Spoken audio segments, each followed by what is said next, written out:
Hi everyone, this is Kevin from Supernatural Selection. Are you an independent creator? Do you have a webcomic or an Etsy store? Do you 3D print things? Or are you just looking to get some word out for your Discordian cabal with social terrorism? Well, we'd love to help. And David, I believe you've got some details about how we can help. Why, certainly. If you go to supernaturalselectionpod.com/contact, that is supernaturalselectionpod.com/contact, you can learn how to advertise with us.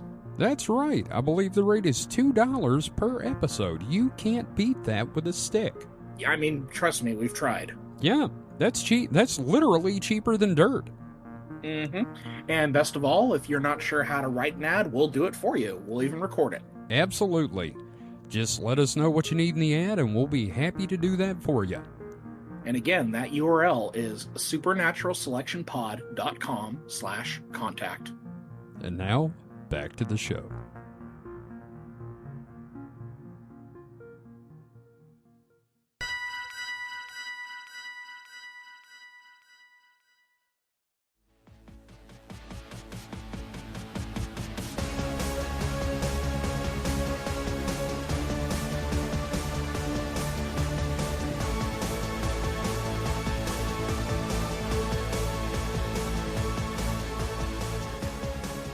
You find yourself on the road out of Slop Town, escaping the choking smother of generative AI and devastating daily news, which offers no sense of hope. You stumble into a dark unknown outside of the town, aware of a wild and uncharted frontier before you. As you wander, you begin to worry, but you see a gentle glow emanating ahead from a hole.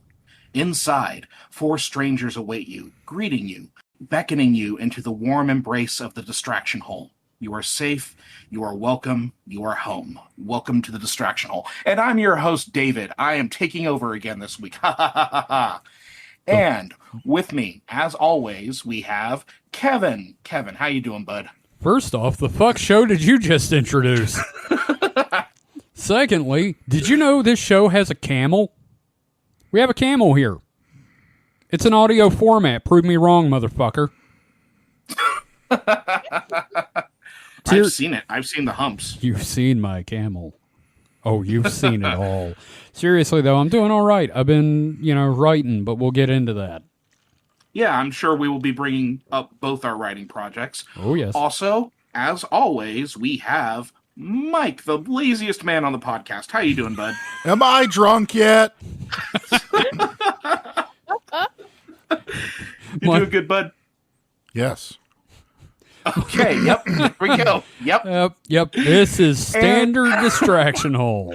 Yep. And with us, we have a special guest coming all the way from the world of Dungeons and Dragons in the form of Spooky Dice Bag. It is Ruthanne. Ruthanne, how are you doing? Hello, I'm doing well. My evening started with espresso martinis and has gone to vodka Red Bull, so let's see how this goes. I'm excited. Hell That's yeah. a Hell progression. I feel like the only response to that is, woo! You're all in the bar bathroom with the girls right now. I am gonna ruin the vibe. What are these cigar dispensers here? Why is there lipstick on this toilet seat? Quick, you put a quarter in for some perfume. In the toilet? I don't know how this works, all right? I'm sorry. I've never been in one. I remember they used to sell in the public men's rooms, aside from cologne, they used to have those little flavor drops, the super mint breath freshener flavor drops. Does anyone remember those? No, the only thing I ever saw in a men's room that was coin operated was prophylactics. Yeah, what the fuck kind of bathrooms do y'all have in California? I don't know what to tell you. No, it was okay, they had condoms. They also had hygiene stuff, like deodorant stuff. But then they always had this little tiny squeeze bottle, and it has a super intense mint thing. It's supposed to be for your breath and stuff like that. Yeah. I mean, it makes sense. Look, I barely trust the toilet paper in a bathroom. I'm not trusting anything in a bathroom to go into my mouth. That tissue is ripped way too easily a number of times. It is half ply. Yeah. Look, no, it's implied. When your bare finger pokes your anus, you know it's bad toilet paper. And you're having a good time. It reminds me of that monologue in the Venture Brothers where they're trying to. The alchemist talks about the time he didn't have toilet paper, so he had to use cotton balls. Now that was Master Shake, wasn't it? Yes. That's what I thought. But then he talks about, like, for some reason he doesn't know why he sniffed his finger and a strand of the cotton ball went up his nose. Good night, everybody. Oh my God. So it's been a while since we've done this. How many Been a weeks while. has it been? Several. I'd have to pull it up on the website to check. And I'm too lazy to look right now. I'm not. So you do your intro. I'll find out. Yeah, well, I mean, technically I already did the intro. It's been this whole time, you asshole. We've been here the whole time. Why don't you go eat a satchel of Richards? So usually we spend 20 minutes deciding on the speaking order, but I am in control here. I'm going to have Mike first. Oh, wow. Okay.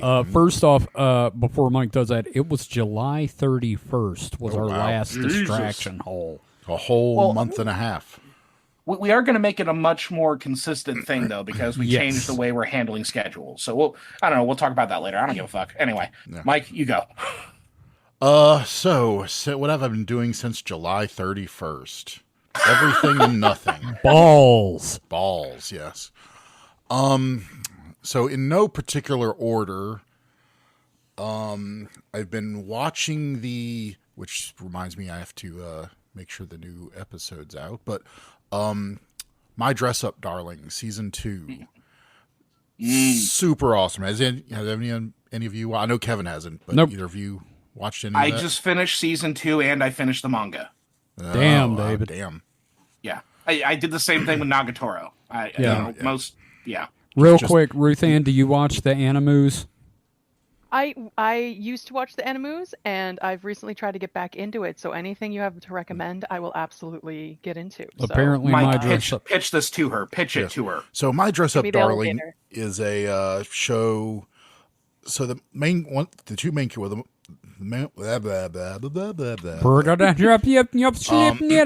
Gojo, named after a hand cleaner, is a young man who that his family make a traditional Hina dolls, which are those very elaborate Japanese dolls. They have like porcelain faces and very elaborate kimonos and usually geisha. They're very geisha styled and but anyway, so he's done that all his life. He loves it. It's a passion of his.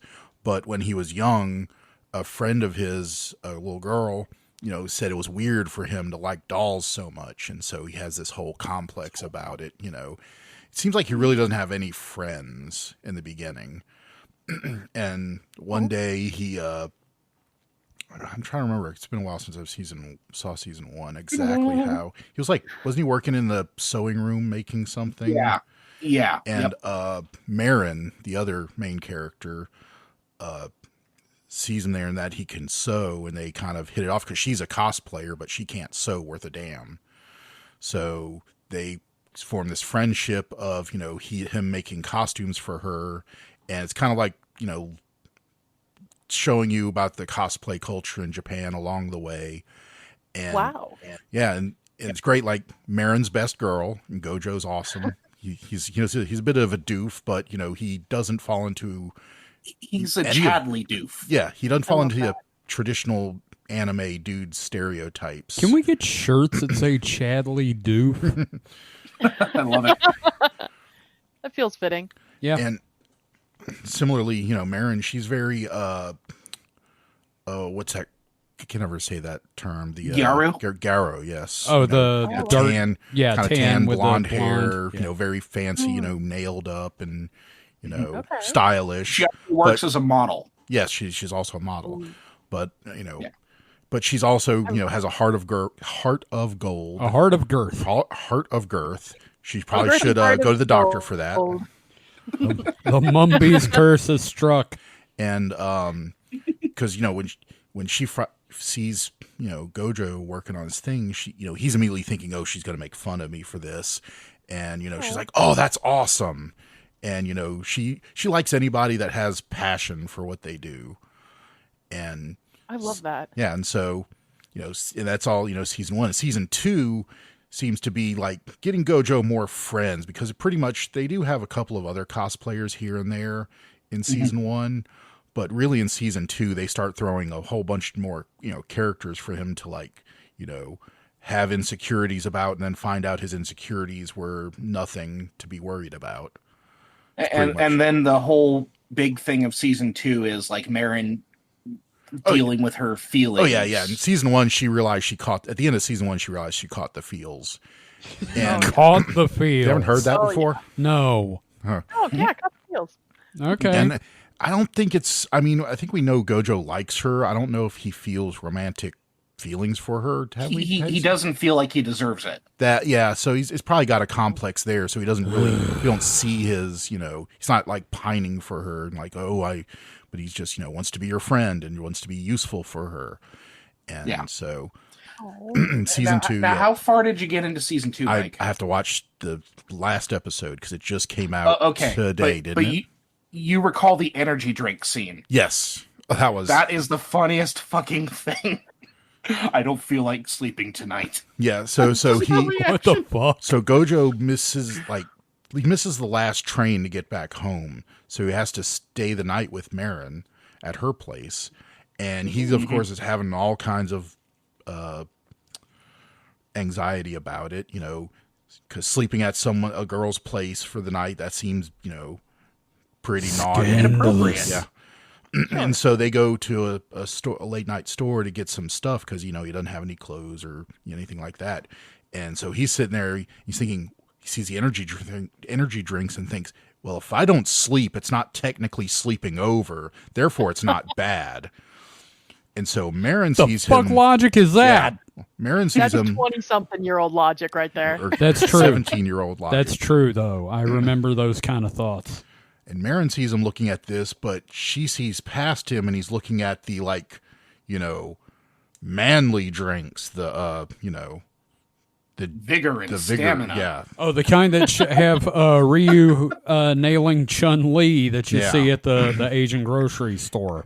And she thinks that's what he's looking at. Oh, no. And so all night, she's waiting for him to make a move because she thinks he bought the stamina drink. Oh no! Yeah. It was so fucking funny and so adorable. And does he just turn into Cornholio, or no? No, and he stays up all night playing that horror game. Oh yeah, the horror game. Oh, that was a twist in itself. I would. Yeah, I love when they do those little style pastiches of different things that they're cosplaying from. I would play the shit out of Coffin. That game looks amazing, dude. Yeah, that was really weird. Like I've never played a game like that, and I'm glad I haven't. Because that just sounds like a mind fuck. Mm-hmm. Because I will say, the whole time you're talking about this, I am picturing Satoru Gojo because that is the current T-shirt I'm wearing. So please keep going because that is the imagery in my head right now.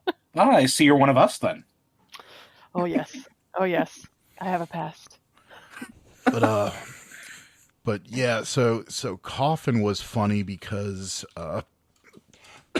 excuse me, because it's, they want to cosplay the nuns from this game, and everybody's like, says it's an awesome game and they love it, and they love all the characters and everything, and he plays the game thinking the same thing, that these are some nice fun characters, and maybe it's not that bad. How could these cute characters be that bad? And it turns out in the game, all the nuns are in this one girl's head. And in the game, she eats them because she is integrating them in herself while she's in a psychiatric ward. Why the fuck did you tell me this? That's some Ito shit. I love it.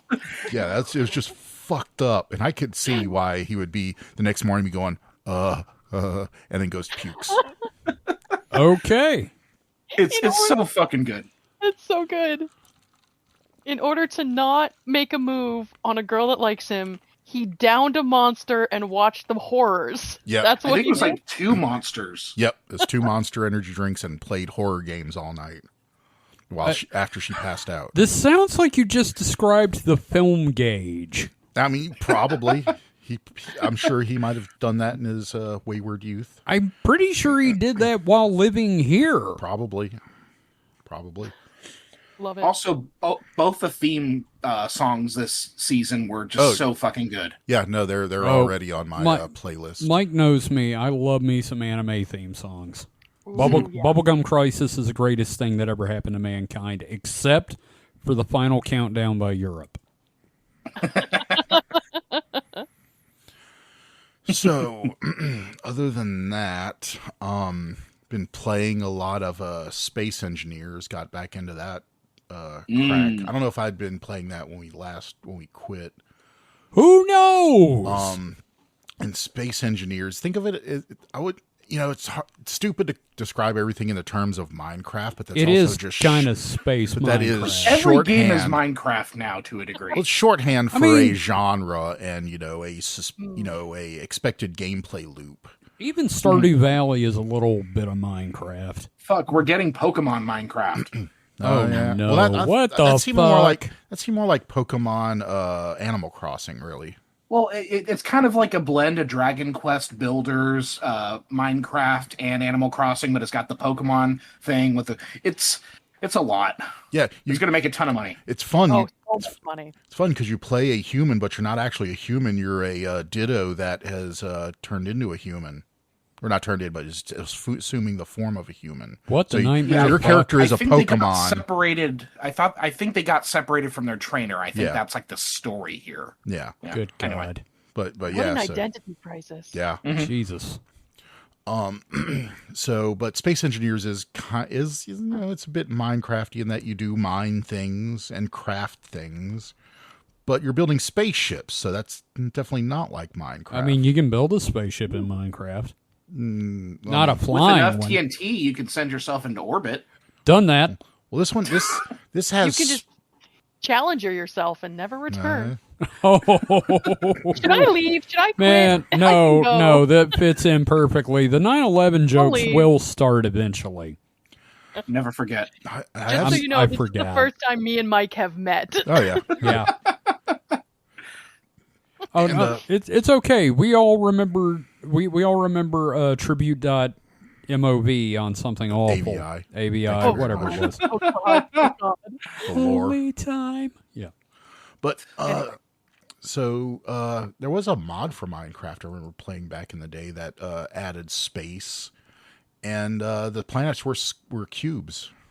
Hell yeah. Cute. Ooh. Yeah, but anyway, so Space Engineers, you can be on a planet or in space, or you build you a spaceship to go into space, where it's all 0G, and build spaceships. And I've been not building spaceships. I've been building an asteroid base to build spaceships. So you have to have a base of operations first, right? Sure. Let's see. I can't think of a whole lot. I mean, it's whatever. I don't know. It feels I like just there's can't- so much to talk about, right? Yeah. I mean, it's both so much and not enough to talk about, it seems like. Mike, I'm sorry, but the way you said whatever, I had a flashback that we were playing Spooky Dice Bag and Umbra was here. I just...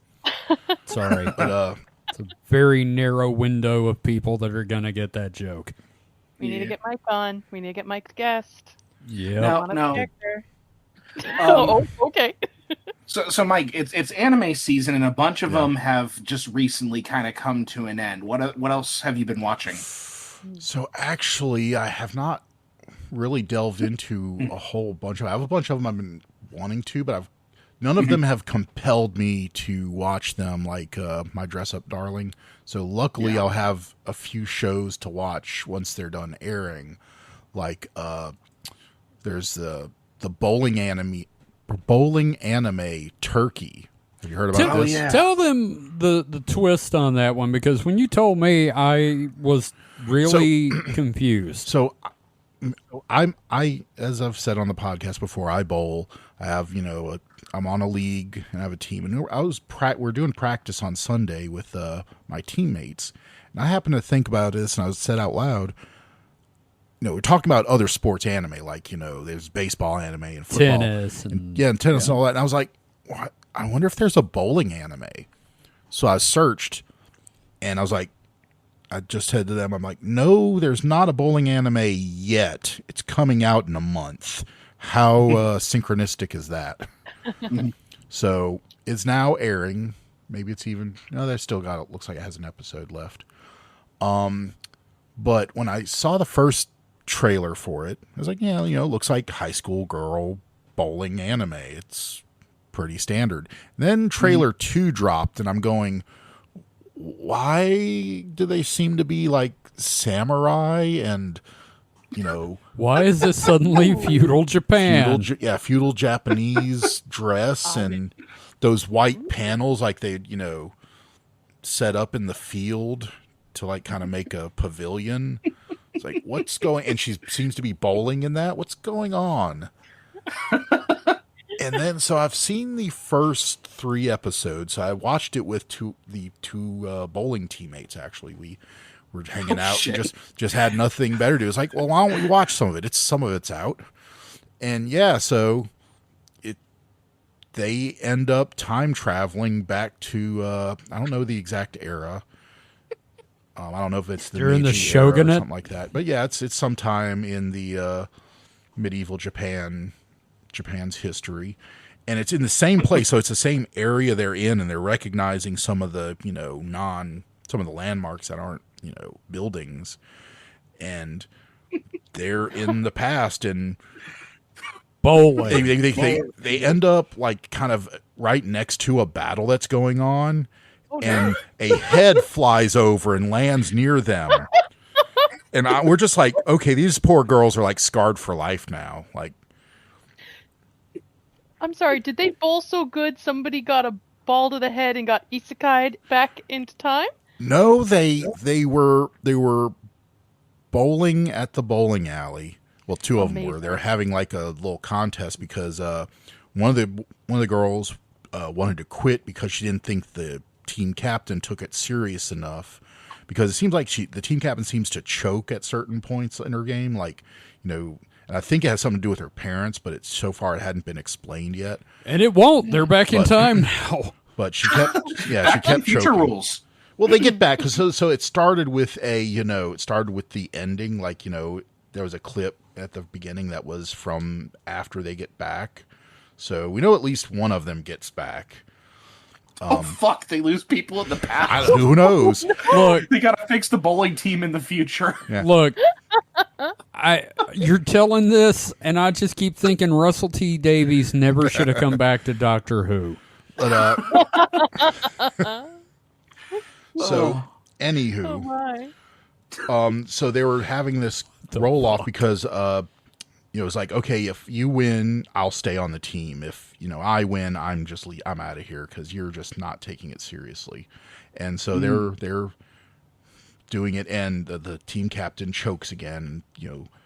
Throws it, misses a throw, and she's like, not in so many words, but she's like, fuck it, I'm out of here. You just aren't taking this seriously. And she starts to leave, and then like lightning strikes, and there's like some construction crew that was digging like nearby. They had uncovered this like sphere, and lightning strikes the sphere, and then the bowling, like the pin setters at the end of the lane start glowing, and it literally sucks all the girls into it, and they're in the past. I love anime. It's like Samurai Jack. Yeah. This is like it's like a bowling version of Kid Video. What the fuck? Yeah. No, it is bizarre. And but it was fun so far. I've only seen the first 3 episodes. So I haven't decided. I guess I got to figure out if my team wants to finish watching it together. See, you explained Dress Up Darling, and I was like, oh, it sounds kind of neat actually. Yeah. I'm gonna check that out. And you talk about turkey, and I'm like, I am not touching this with a 10-meter cattle prod. I mean, it's supposed to be dumb. I mean, it sounds it. I'm intrigued. It's not bad though. It's No, just dumb. I'm sure. Well, considering that in the past the team captain, they meet some people, and there's a girl there that is quite obviously her like ancestor. Oh no. And the ancestor is already, when they get there, she's already playing a game she invented, which is just bowling, using like gourds as the pins and like a ball, just some shit, child's ball shit, as the Mike. ball. My cabbages, they're rolling down. It just dawned on me. This is bowling Inuyasha. Yeah. I mean, now, Kevin, is this any dumber than the vending machine anime, which is getting a 3rd season, by the way? I haven't watched it, so I don't know, but that is also incredibly stupid. So that onto the second anime that I'm waiting to finish is season 2 of Vending Machine Chan. Which Ruth, if you're not familiar, it's basically an isekai where a guy is a vending machine in a dungeon. Well, it has been dismissed. He gets sorry, go ahead. He gets reincarnated as a vending machine, but he can also turn into other vending machines and vend specific things. It's like, he leveled up as a vending machine, as a magical vending machine. I did not have a headache when this episode started. But I've been on this Tinder date before, and I've gone to the bathroom and knocked it back. I'm kidding, genuinely kidding. I actually love anime, so I will put this on my. Is it on Crunchyroll? Because I will put this on my list. Probably. Yes. I just finished season 2 today. Yeah, so that I have to start season 2 of that, which I liked season 1. Shield Hero season 4 is out. I need to watch that. I'm current on that one. Kevin and I have to finish Dan season 2. Yeah, we stopped. We only saw the first 3 episodes. Cliffhanger, 3 dude. or 4. We have not gotten close to finishing because we yeah.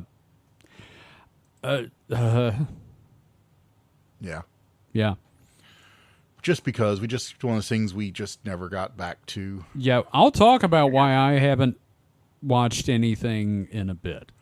Kaiju number 8. I still need to try that one. It is really good. So it's on season 2. Okay. The short version of that is it's a world where there are kaiju in Japan. They come. It's kind of a little Pacific Rim-y in that there's kaiju that appear and fuck shit up. But Pacific Rim job.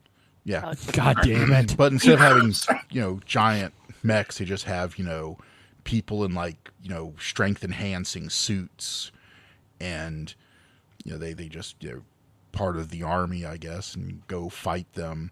And it starts with I can't remember the guy's name, but anyway, it starts with him, and he's working on a cleanup detail for the kaiju battles because he flunked out of the army school or whatever it was. Kafka, I think his name was Kafka. Yes, Kafka. And he woke up as a giant roach. Exactly. I was going to say, that adds a level of interpretation. Yeah. So, but it's like he's in his early 30s, and it's like the last, once he, hits his next birthday, he'll be ineligible to try out for it. So he's going to do it one last time. I was going to say, he's ancient for anime protagonists. I was going to say, yeah. Yeah, but he's going to give it, his someone that's working, his coworker they just got, and there's an attack while they're cleaning up, and it's a small one, but he is able to protect his young coworker, and the coworker's like, I want to be one too, and it's like they make a pact to go try together, and he by the skin of his teeth he gets in, but so. I missed a very important part. So when they're in the hospital after the kaiju attack and he saved his coworker, he gets visited by some little kaiju and for some unknown reason infects him, and he can now turn into a kaiju. So he's got to hide that from his coworkers, but because of his new kaiju-ness, he gets into the thing by the skin of his teeth. And so it's this whole having to hide, but also being able to help more if he does, because he's still himself as the kaiju, and they're all. Did you just basically describe Attack on Titan? No. Okay. Well, he was. I don't know. I fucked up your show, Mike. I have not. Anime has this. Sorry. They have themes, yes, like everything that theme else. of sort of hiding this ability in order for the greater good, like Solo Leveling has that as well. Almost like they're a society that has some things that are, seen as bad, but most people, or not most, but a significant portion of the population are, and they kind of have to hide that. That doesn't ever happen. That's not an allegory for anything. Don't think about it too hard. Yeah. Oh, Call of the Night season 2. I want to watch that. I just don't have High Dive yet. So I really liked season 1. I've a couple episodes into season 2, but I just kind of got to a point I was like, I just want to wait for it to finish and get the season done, and so that's and also it didn't hook me as much as season 1, but I'm sure I enjoyed what I watched, so it's not like it's gotten bad. Just there's kind of a lot of like, I wouldn't say. I guess it'd be kind of world building, whereas in the first season it was all kind of, vibey. Now they're kind of more like explaining more of the nuts and bolts of the vampires, which, are kind of needed to, have more, storytelling about that. But I just need to get back into it. And then. So that's pretty much all the anime. No, and then. All the anime I kind of have on my radar, like I'm going to watch immediately. Yeah. I have a whole my anime list full of stuff, and it keeps getting longer. We need to share that list at some point. Yeah, we need to put up a "What's Mike watching this week" thing. But I did start watching. I watched a couple of episodes of something that I remember from a long time ago, and I never quite got a chance to watch it just because it was on Fox, Fox Kids very briefly in 99. It's a show called Cyber 6. David, remember that? Ring any bells? Yeah, I remember this. So to jog your memories, it's about a... Let's see how to describe. Well, first off, it's from Argentina. We don't ask why the creators were in Argentina. So it's based. It's based on a Argentinian comic, but it's a joint venture. It was so there's a very gritty Argentinian comic that, in someone's infinite wisdom, decided it should be a kids show. We're gonna have to talk about that weird. Hey, this dude obviously has mental illness and is into killers. We should let him entertain children. Yeah. So it was animated by Tokyo Movie Shinsha and and financed and written all by a Canadian company based on an Argentinian comic, and it is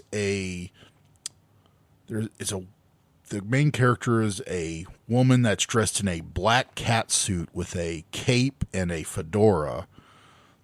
And she goes, and by day she's a male teacher. And she has superpowers, at least super strength, and can, jump really well. And she's fighting these weird green Frankenstein-y looking guys that apparently are the creation of a mad scientist. Tomoe is in the comic. Well, I don't know for sure. I think I'm starting to doubt what I read. So the theory that Mike had was not that I had. That's just something I read. I don't know, if that's true. It's just something I was reading Reddit about it, and that's where I got all the comic information and stuff from. But that could have been a joke someone was making, so I don't know. Well, somebody said Mingala. But so in the episode 2, which I had just watched, she gets the Black Panther.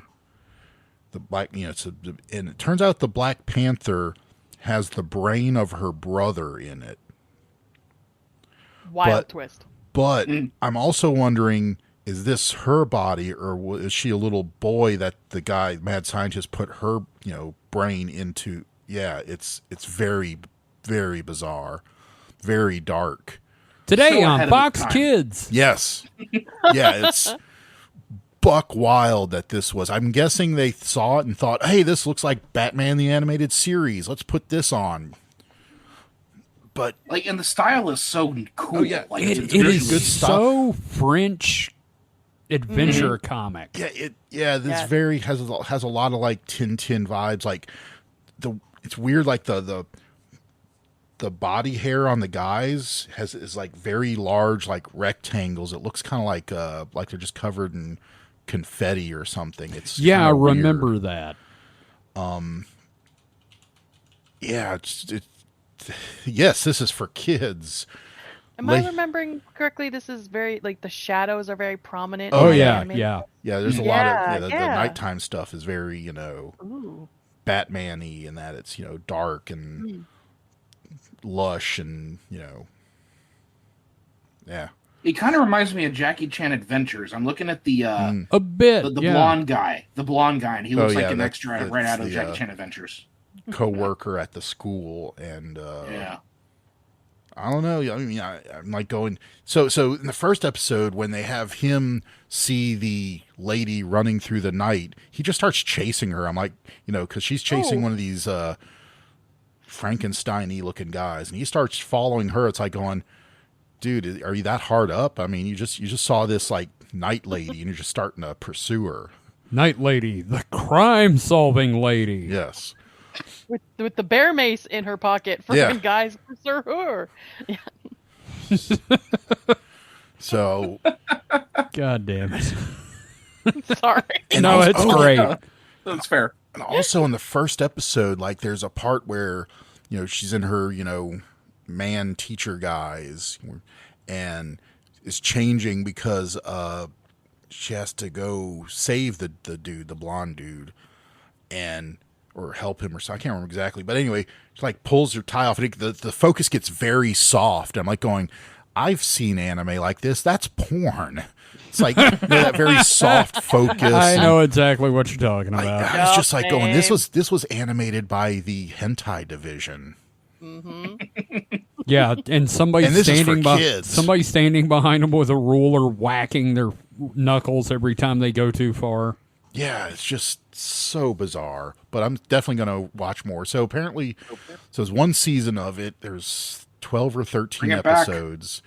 Cowards. Apparently, there were supposed to be two seasons of it, but there was like fighting between the production company and the animation studio. Hey, you know what else got killed because of that? Bubblegum Crisis. Bubblegum Crisis.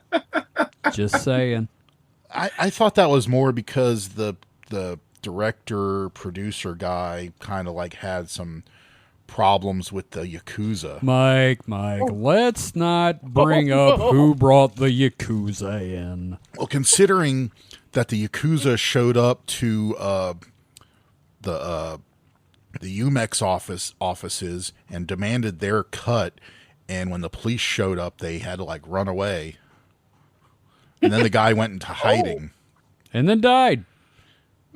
Yeah, he was hiding in I'm trying to remember where. Somewhere with lady boys, probably. It was something islandy, but not like maybe Singapore, something like that. But yeah, so he basically just disappeared off the face of Japan, and nobody knew what happened to him until after he died. His son went online and told everybody, hey, just want to let you know, Dad's dead. My father passed, and he didn't want anyone to know where he was while he was alive. So, Fuck. Yeah. Dear God. Yep. Bubblegum Tell me Crisis. not to get funding from the Yakuza for our show. Yes. Okay. We got a camel. It's okay. No product Yeah, that's right. from the Yakuza. The camel is funding the show. Yeah, bro camel. Camel bro. But yeah, he was the I think it's the same guy that was the so he did Bubblegum Crisis, but he was also He worked on like fucking Robotech. he was behind No. He worked on Genesis Climber Mospeda. which was the third Robotech series. He had a very much a thing for like motorcycles that turned into armor suits. Yes, he did. Because he did like a like Bubblegum Crisis started as this like it's kind of like going to seemingly like pat labor, but instead of big robots, they were cops on motorcycles that turned into mech. I haven't seen that in such a long time. Oh, I love that show so goddamn much. Yeah. It's end. I guess. I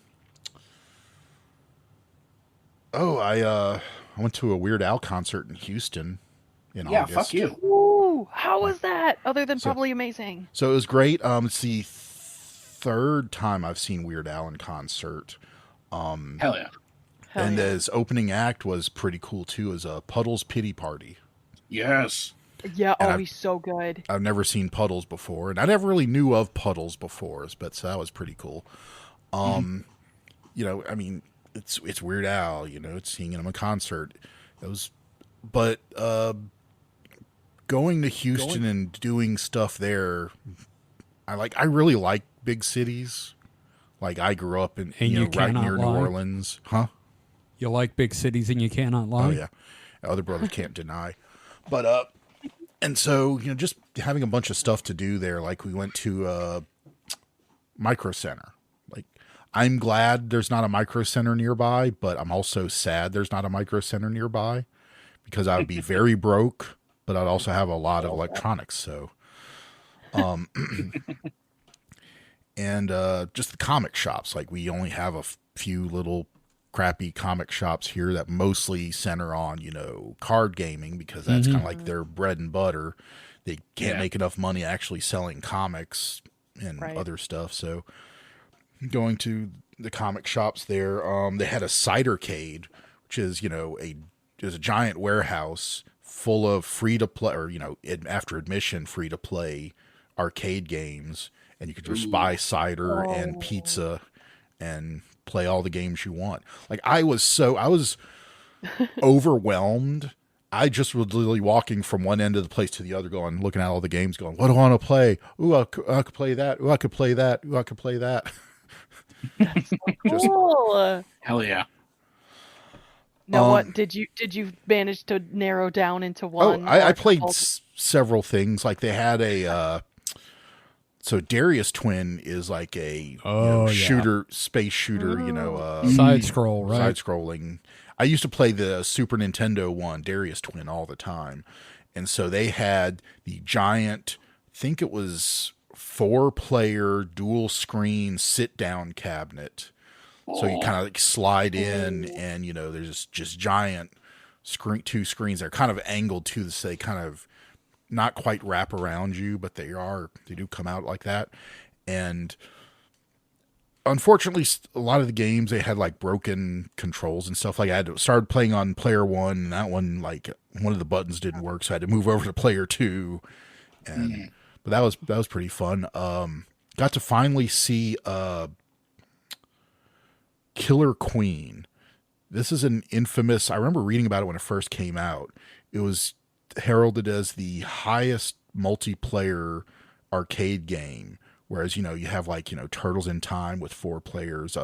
Was it the X-Men game that had like 6 players? Yeah, I played that all the time. Same. Yep. And didn't the Simpsons game have like 4? It was 4. Players? It was 4. But it was 4. But this one has up to 10 players. What the fuck? There's 2 Wow. there's 2 5-player cabinets on teams. One person plays the queen, and the other 4 people play, soldier bees. And the idea is you have like 3 win conditions. You can either kill the opponent's queen. You can, I think you have to kill her 3 times.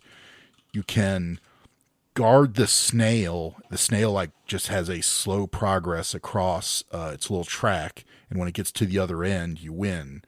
You can guard the snail, or you can there's a resource like win condition where you collect whatever resource it is.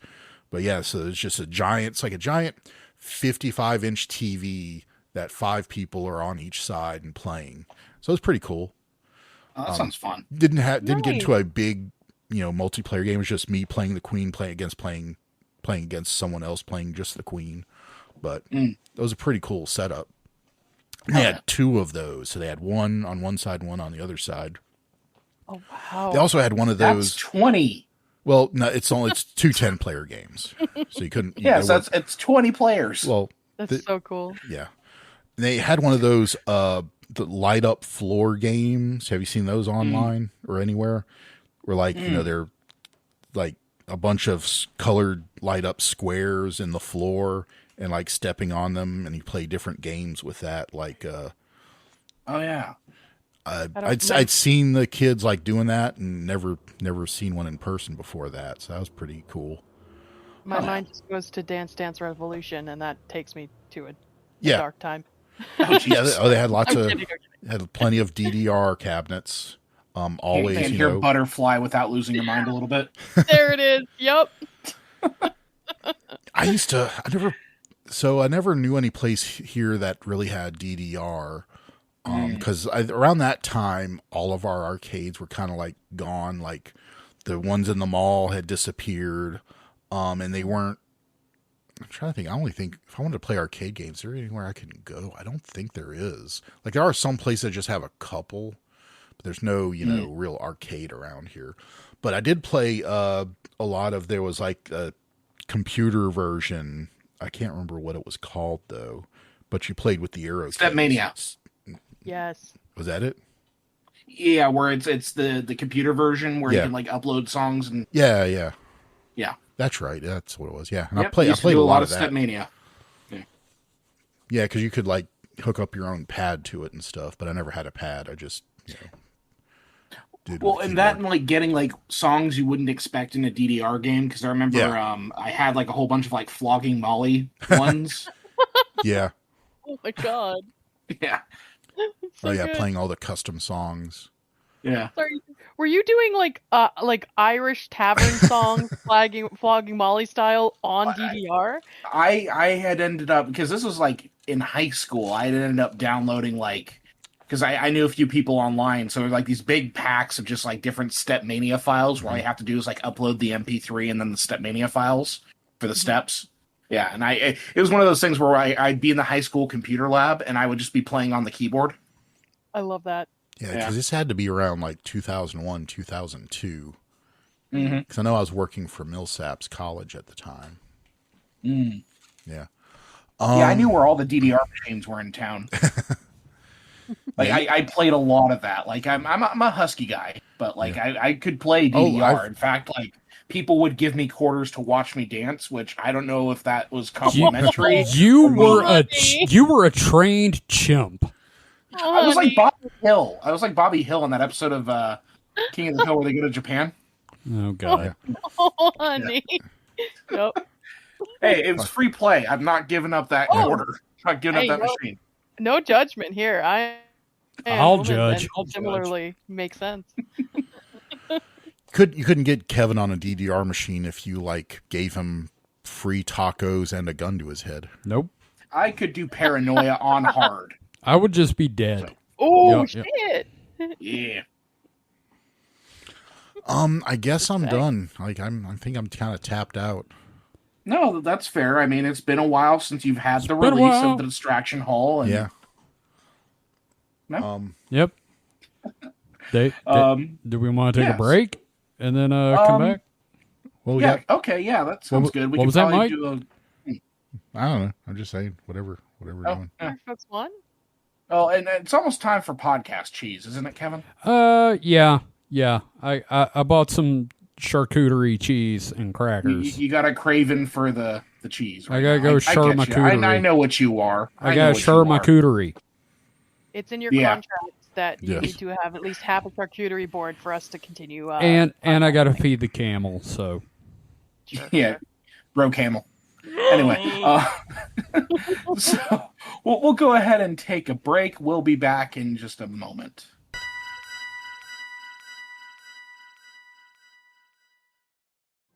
Hey man, what's got you off in your phone there? Oh, just going through all the funny Mothman memes and supernatural shit posts I've been wanting to share. I just don't know where to put the posts yet. Don't you know about the Supernatural Selection Discord? We have a Discord? Yeah, for years, dude. Where have you been? Can people chat with the hosts and get previews of upcoming episodes and generally post funny shit as much as they want with other listeners? I mean, if that's your bag. I mean, personally, I wouldn't do that, but there are even live streaming events for the shows there, too. You've been in a few. How do you not know this stuff? It must have been my doppelganger. How do I get into the Discord? It's easy. Just visit discord.supernaturalselectionpod.com. Now say that 3 times fast. Well, that's perfect. Now I can share 3 terabytes of Hollow Earth memes. Get it? Terabytes. Never mind. Forget I said anything. Just don't do that. You should definitely not visit discord.supernaturalselectionpod.com to join the Discord. We don't want you there. Too late. I'm already posting my alien abduction fan fiction with the general chat. Join the hosts and listeners of Supernatural Selection on the official Discord. Just visit discord.supernaturalselectionpod.com.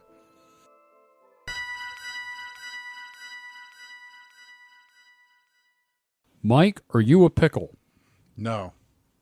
I'm never going to be a pickle. Okay, just wanted to check. Pickle is a thing. I hate pickles, and I don't hate myself, so I'm not a pickle. Hey, here's that's fair. The thing. Even if you were, it wouldn't be a big deal. Shush. And we're back. All right. So, Ruth, what have you been distracting yourself with lately? Well, let's see. There has been much that's needed to be distracted by in this world. And one very cool thing that I have an area, for those who don't know, I am up in New England in the Boston area. There is a great theater. It is called the Coolidge Corner Theater. It's this little indie nonprofit like situation. And they do the weirdest shit in the best way possible. They do screenings of different shows. Like I went and watched Inception in a drive-in theater style at an old abandoned insane asylum. Perfect.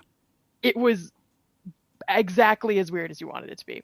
And that's actually the reason I'm on this episode, is because I was like, hey guys, I did this crazy shit this weekend and frankly invited myself. Let's be real. And I said, if you ever need somebody to talk on it. You said it and we were like, okay. So what I did over the yesterday was I went on the USS Salem, aka literally this is what they called it, the Sea Witch, the world's only preserved heavy cruiser with like guns, battleship, like C4, you've sunk my battleship level craziness. Yeah.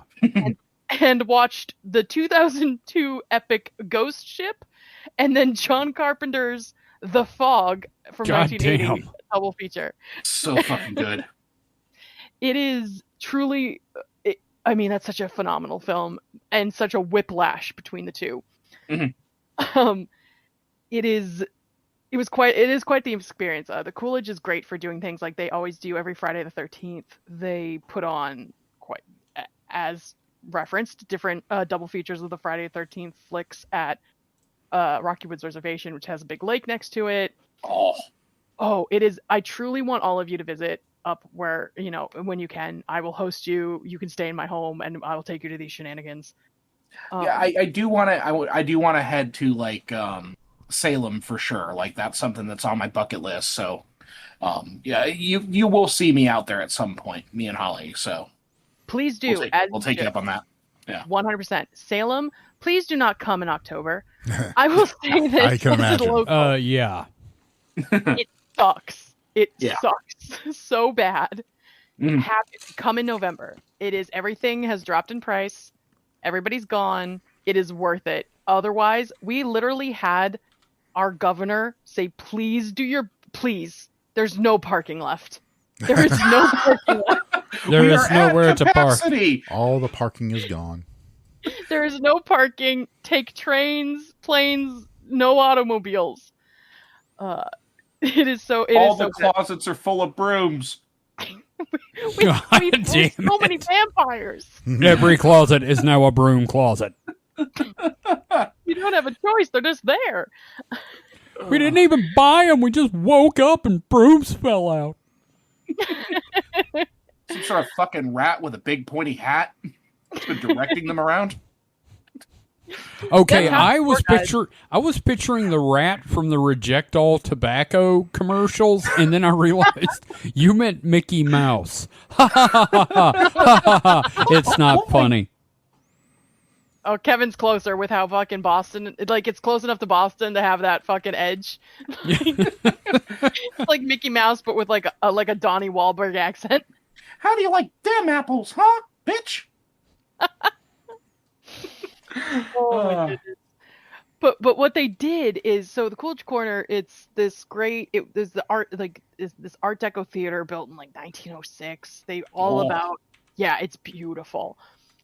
They recently renovated it. The Scorsese Foundation gave the money for it. But so they do these things called After Midnight.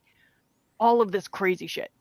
And one of my best friends, she's been all about it. We've gone for oh my God, I think a decade. I'm old. Moving on.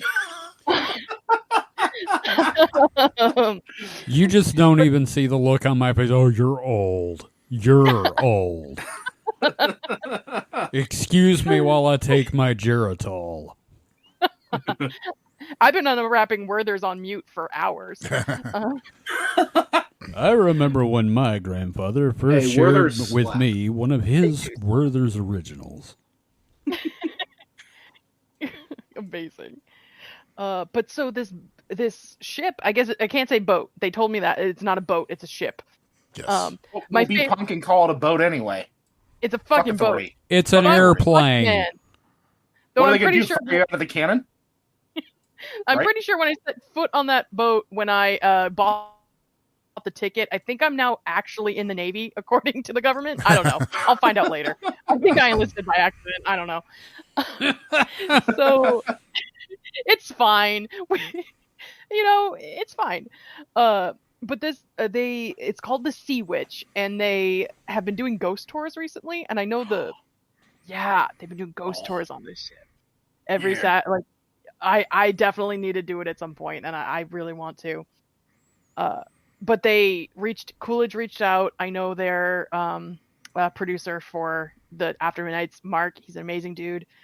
And he's like, this was a total Hail Mary. It's like, hey, do you want to I don't know, let us do this? And they were so thrilled.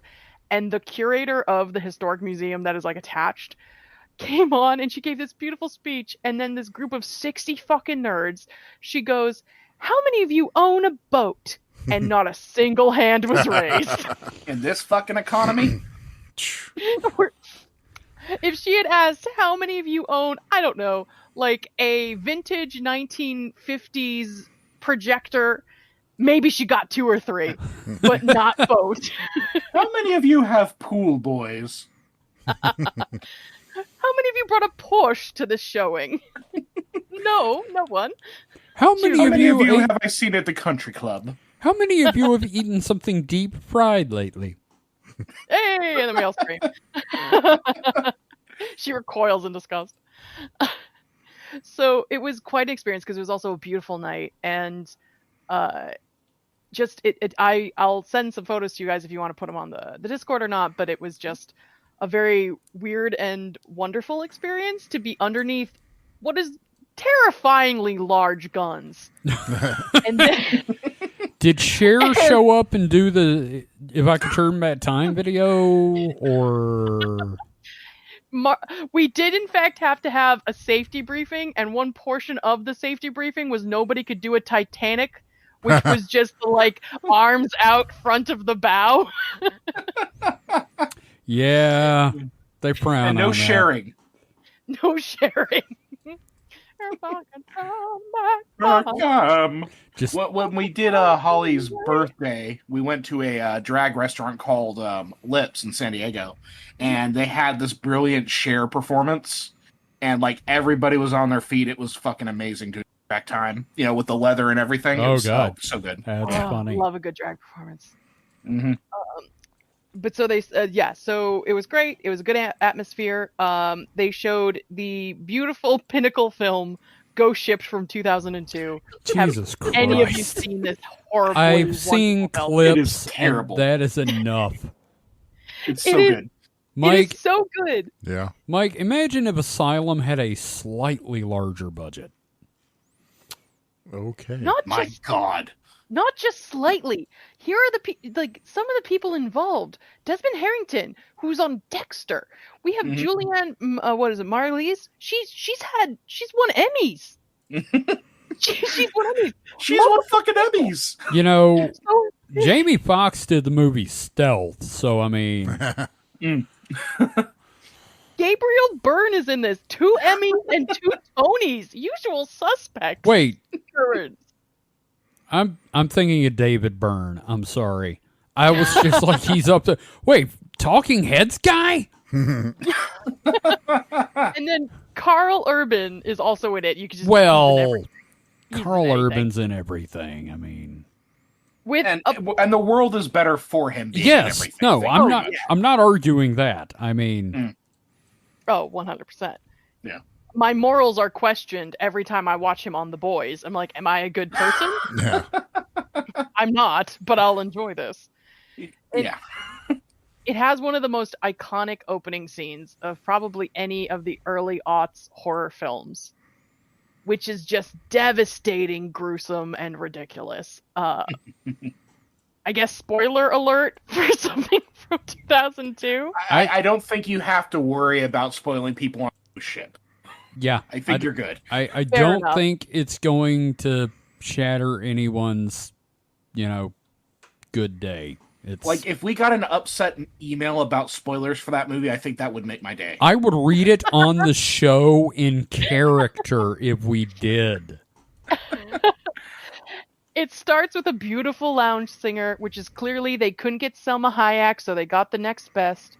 And they just move through this fancy, sort of beautiful, ball put on, which, by the way, is supposed to be set in the 60s, but everything is clearly 1930s. We'll move past that. Where somebody... It was a multiple of 3s. Sure. It's the Italian. It's an Italian deck steamer, whatever. I don't know. Fancy. They did have to cut the budget a bit, so instead of the 60s, they did the 30s. So they cut it in half. Oh God. Yeah, no, it had a 19 in front of it. We're good. Speaking of cutting in half, so the entire within the first 5 minutes of the film, the villain of our era, whoever they may be by the end, tots out a long metal line, and halfway through the song, cuts every member on the dance floor twain.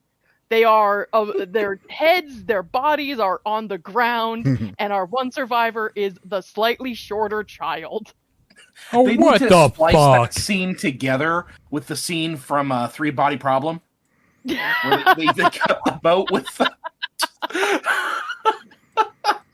I watched the shit out of that. It's making me think of the laser net scene from Resident Evil. Yeah.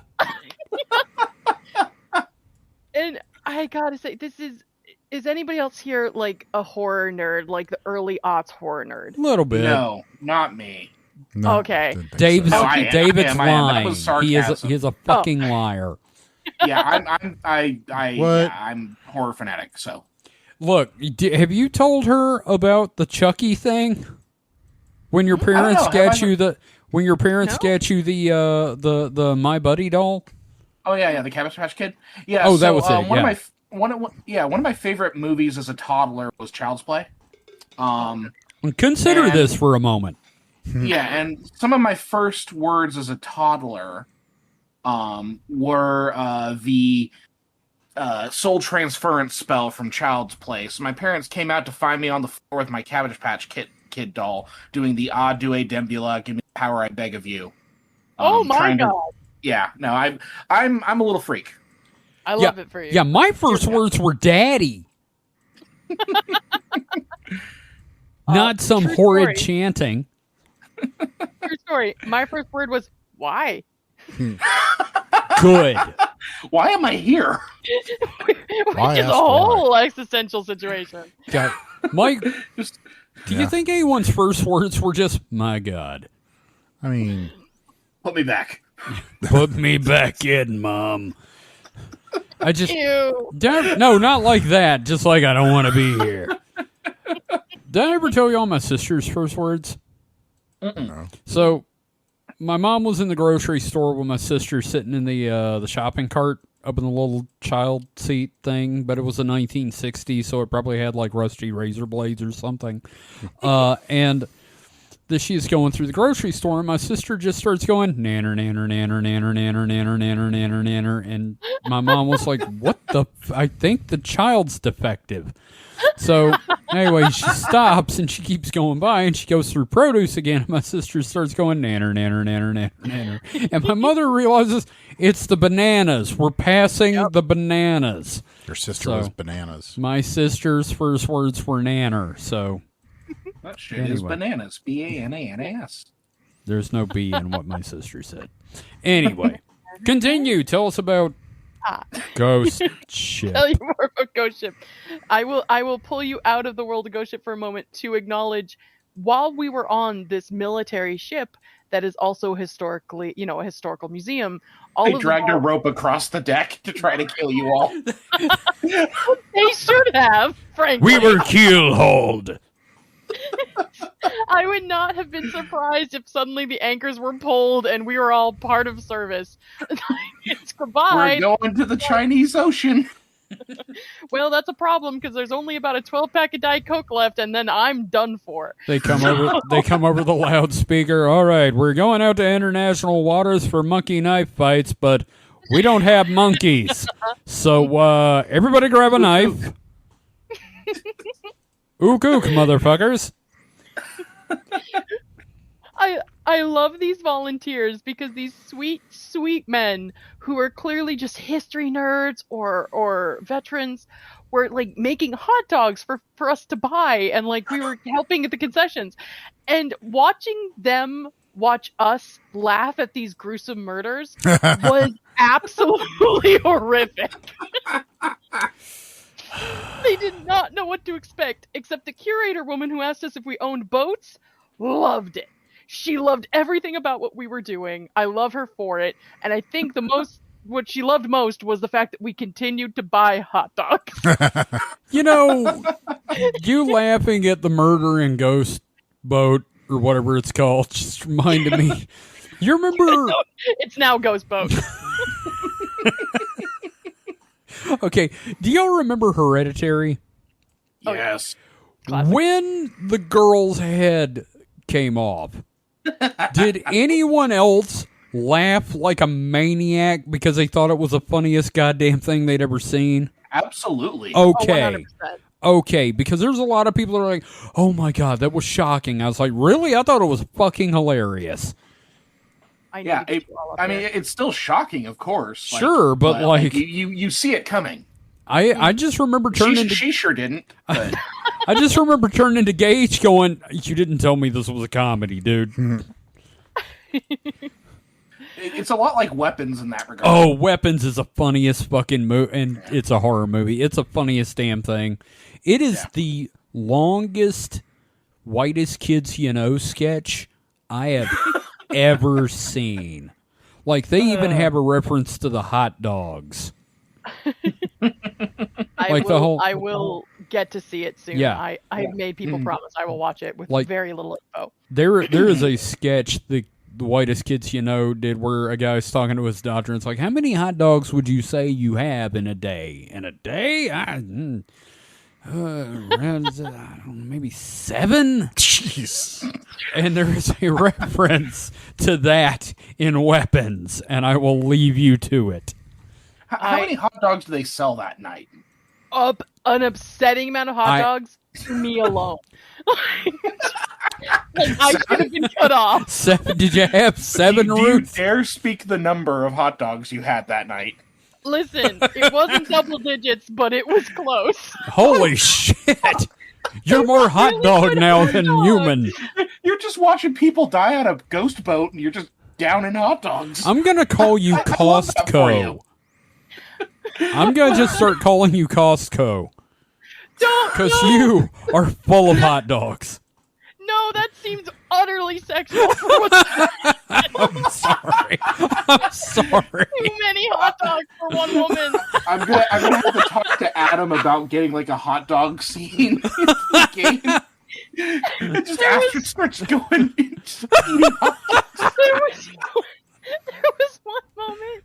Carl Urban's death in Ghost Ship is so uneventful compared to everybody else, and I know that's the case. So I was actively purchasing 2 more hot dogs when I watched this man from the sidelines just get revved into an engine part. I'm like, oh yeah, there goes Carl. And I didn't even remember his name.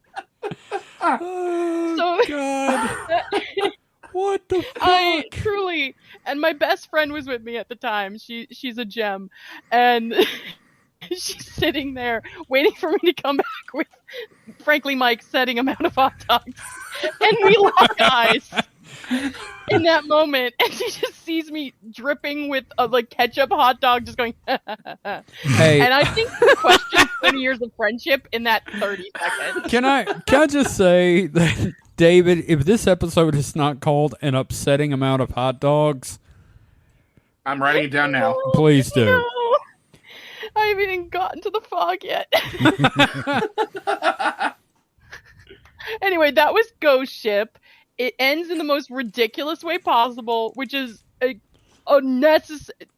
Ghost Ship ends in a way that makes me think that whatever intern was making the scripts didn't realize it was a double-sided page, because there's so much exposition that needs to happen that didn't. Now, it is. Sorry, go ahead. Natural. No, it's just there's a supernatural element that appears in, I don't even want to say the third act, but like way too far into it for you to understand why it's happening, and that's what makes it beautiful. Oh boy! So, the other movie you saw was The Fog. Yes. Could you say ship. It was actually the dog? Oh God! At that point, for me, yes. An upsetting amount of fog. I wish you could see the eyebrow I had when I said that. Oh man! The camel is impressed. I could feel it from here. I felt the earth shift. Good, because the camel, in my soul. the camel is just in awe of my eyebrow right now. And to quote Mark, who is the man I mentioned who runs that the After Midnights, he said, "All right, we're gonna take a true 15-minute break, not only just to get everything set, but to give everybody a reset before an actually good film." Which was, of course, John Carpenter's 1980 flick, The Fog, confused with the 2005 adaptation, which I believe has a 4% on Rotten Tomatoes. I saw the 2004 one, and I just laughed. So funny. Yeah. So funny. Yeah. And this is actually, before I describe this, I want to posit a question to the group. Mm-hmm. Because I love the combination. Oh, thank you. I appreciate it. Watch yourself, counselor. Thank you. Careful, Icarus.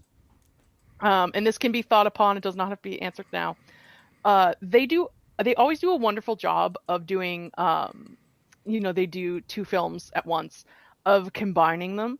So you'll get like the first, they did Sleepaway Camp with the first Friday the 13th. Right. What if you had any environment you wanted meets a film or 2 you love? Like, what would you put together? And I'll let you think on that for a minute. Okay. Like, I have an answer now. Oh, of course you do. I'm wired for this shit, right? Hell yeah. So, a nice island, and it would be a double feature of the Creature from the Black Lagoon, and then the recent Monster Island. Ooh, that's a good one. I'm good at this. Yeah, I don't know if I'm gonna have an answer, but like, yeah, I don't know. Even need to. Yeah, I got another one. Go for it.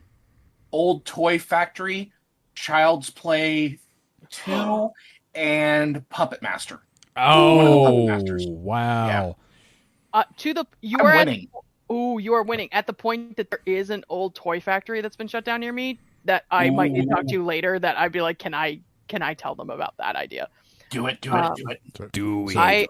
I will not say where I work, but a few of you know, and I'll message later. So Mike, we know well. of your son. I want to do a viewing of Pet Cemetery at my work. Oh God. Oh yeah, because you work in a slaughterhouse. Mm-hmm. It's true. I work at a school. No, she doesn't. It's called an abattoir.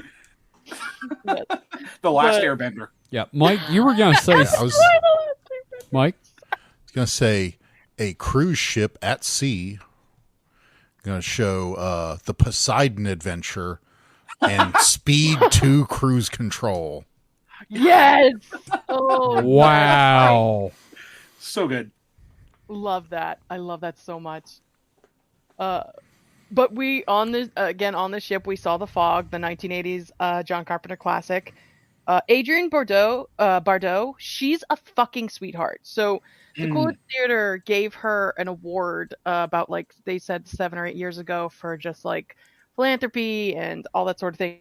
She's what is my ideal career, which is a DJ in the top of a lighthouse that doesn't have to talk to anybody else. In this one. It is pretty cozy. It is a pretty cozy vibe, that part. I mean, she is pretty terrified for her son, but it is basically Leper Ghost Privateers Seek Revenge, if I had to give a sentence to that film. But it has Tom Atkinson, who is, a horror icon, Jamie Lee Curtis, who is Jamie Lee Curtis, and her mother, Janet Leigh, and you got Hal Holbrook, girl from Petrakova. I mean, it is a stacked cast. It is so good. It is so good. And it was such a great foil to like the laughing and the chaos of watching what is watching Ghost Ship, where it ends with what many 2000s horror movies were, which is a unnecessarily I'm not gonna say metal, but like 2000s rock soundtrack with the final girl watching from an ambulance the horrors that are still to come because they want a sequel. So cue Linkin Park. Gotcha. Linkin Park to the sequel. And then having this sort of, this story arc of a genuine story from them that has him, I believe, the priest holding a glowing cross while it burns, made of gold. Yeah. I mean, and the fog still looks real fucking good. It does. Like the ghost effects are amazing. Yes. Everything holds up because they didn't go overboard with ghosts. Another screening, Titanic and Overboard. I have an answer now. Oh, okay. Go for it. An abandoned submarine. And the two movies would be first 20,000 Leagues Under the Sea, the Disney one. And then all the entrances and exits would be locked, and then I would play Das Boot. I will say the scariest part of this entire experience was the fact that the bathrooms were so far down in the ship that if you had to pee, you had to go deep into the depths and follow an unsettling green light. It was not good. Well, I mean, you're on a boat. Just go over the side. just dangle. Just go piss, girl. Just do my best. Yeah, fire. Oh God. Fire what? Fire what, my dude? Fire 1, fire 2. I don't know. Depth charges. Oh God. So she's on the poop deck. I did. Our host did have to say. He said one thing, guys. Can you not smoke on this historic ship? Whichever. Oh my God. Covered in petrol. No. But yeah, it was a great time. The people, when we were watching The Fog, everybody was super invested. The only time there was a hearty guffaw was when I believe it's who is it? Whoever Hal Holbrook, who plays the priest, is like, I'm the sacrifice, and he just walks out because Tom Atkinson, who plays Nick, aka the man with common sense throughout the entire film, is like, hey, maybe get out of the fog, or hey, maybe let go of the burning cross, or hey, maybe don't do that. was the best laugh, because I like to give this context. Jamie Lee Curtis's character is just picked up as a hitchhiker by Atkinson as like, hey, whatever, like come to the town, and she's like, sure, why not? And then immediately ends up in this horror show. The modern equivalent is you meet your Tinder date at a bar. Oh, God. And then go back to his place. And suddenly you are responsible for the care of someone else's small child and are afraid for your life. It's horrifying. A common story these days. Yep. Literally, one of the quotes in the film is, after they had sex, by the way, what's your name? Oh, God. And then they have to survive the ghost pirates. That's the late 70s for you.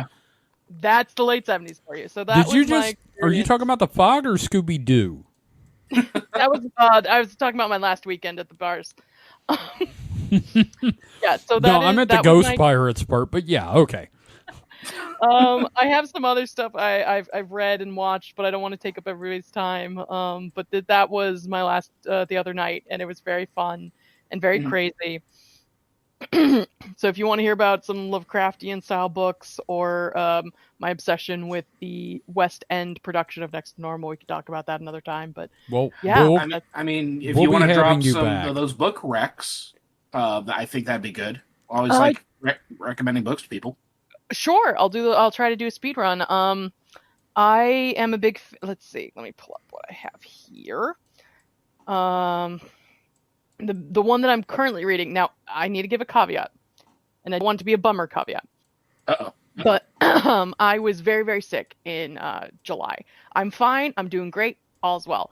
But because I was sick, they had me on what was not a small amount of painkillers. Hell yeah! Woo! Band-Aid with a bit of an asterisk, if you will. Because when they give you oxycodone and Dilaudid at the same time, memories. What are those? Ooh, that cocktail was a potent. Your girl was fine, but we're good. Yeah, sorry, what was that? That's one of those experiences where you're like, you take the medicine, everybody's like, "You okay?" Yeah, I'm feeling just fine. Oh yeah, I was, and that was IV, baby. When I was getting too anxious, they're like, "You want your Valium? Here, let me put it into your veins for right now." You're fucking mainlining that shit. Oh yeah, I was. Oh my god. I'm okay. I will just say right now, vancomycin-resistant infections, not great. We are confirming you are alive. We are not talking to a ghost right now. This is not ChatGPT. Yes, I am not AI, supposedly. I don't know. Reality. We're on a boat right now. There's no ghost here. Ghost boat. Ghost boat. I've been on this boat for 6 months. I'm actually a pretty new ghost. Anyway, so the book I read, which I shouldn't have read under these circumstances, the first one is called A Game in Yellow by Haley Piper. It is, I love the new weird and horror genre, or the kind of cosmic horror that branches off of the Lovecraftian style, which fuck Lovecraft, he was a terrible person, but people have reclaimed it in good ways. Yeah. Game in Yellow is basically about a couple, Carmen, I believe it's Carmen and Blanca, they've been together for a while. They've lost the spark in their relationship, and it's this weird sort of like, they do a good job of describing like kink and sexual chemistry, but what they do is they end up meeting, I won't give too much, they end up meeting somebody in this kind of underground world that gives them, they just can't get it back. They can't get the spark back. And they meet somebody who has pages from this play called A King in Yellow. And if you know anything about Robert Chambers, it's kind of its own urban legend. Me and David both suddenly like, what was it? Yep. It was written in the Robert Chambers version was written in the 1890s. Mm-hmm. It's kind of its own. It never wants to explain itself, but it's this kind of expression of madness. And the whole point of this is this kind of punk underground character named Smoke has a couple pages of it and says, like, look, if you read just a little bit, you get this rush. Oh man, that's awesome. Yeah. So they've turned the King in Yellow into drugs. Yes. And we need to start a book club. We should. I told you the name I came up with, right? For a book club podcast. We do not talk about book club. Oh, yes. Oh, if we're doing that, I have some stuff that will make my mother disown me if I really talk about it. Dusty would be really interested in being on that, actually. So fuck it, man. Let's cut an episode. Let's try it. Let's do it. Yeah, let's talk off right now. No, sorry, kidding. Go wake her up. That's the whole thing, though. It's about kind of like getting that almost like Survivor's adrenaline, getting back into it, and it's very bizarre, and I won't go beyond it, but I'm enjoying that. I have not finished it yet, so this is a risky recommendation. I love it, though. It's very well done. Haley Piper's won like a Bram Stoker Award for Queen of Teeth. Wonderful to read. Enjoying it thoroughly, and we love a queer romance here, so that is absolutely always. The other thing, which I will say I love you and fuck you to one of my good friends, Jean, is a book she got me while I was in the hospital. For when I was on all of those drugs, she got me the newest Eric LaRocca book, and he is another one of that genre, and it's called Things Have Gotten Worse Since We Last Spoke. God damn. Jean is an amazing human. I love her dearly, and also go fuck yourself. It's a bunch of short stories. One is kind of a macabre ballet between almost a black swan situation. They, kind of are succumbing to each other's desires. Another is a couple working through grief on an island. Another man sort of confronts, has a kind of a he unearths a strange object in his backyard, and it kind of drives him madness. So, so those are two of the books I'm reading right now. I love them a lot. I'm very excited for them. So yeah, that's the movies I've watched. I have a couple books. There's a musical I've been enjoying, but I don't want to take up everybody's time. We can do that another time. Oh no, absolutely. Like you understood the assignment when we brought you on, so you've done well. We applaud Thank you. I want to be a good student. That's something I'm working on in therapy. Yay! Speaking of therapy, how are you doing, Kevin? There we go. Wow.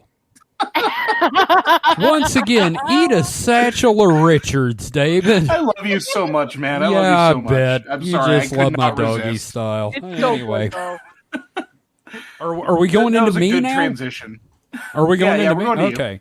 Yeah. So, as we're all aware, there are a lot of really amazing TV shows on right now, and I have not seen a goddamn one of them. I have been reading pretty much nonstop for months, and I have also been writing. But let's talk about reading for a second. And before we go into the book series that Dave and I have been obsessed with, I got recommended a book. I cannot recommend this book. Oh, boy. You know how normally that's followed by the word enough? Yeah. This is not. This was a book. I don't give a fuck. It is called My Goblin Homestead, and it was recommended as cozy fantasy. Oh. It is. I have found so many of those kind of books, and I'm morbidly curious. It is not.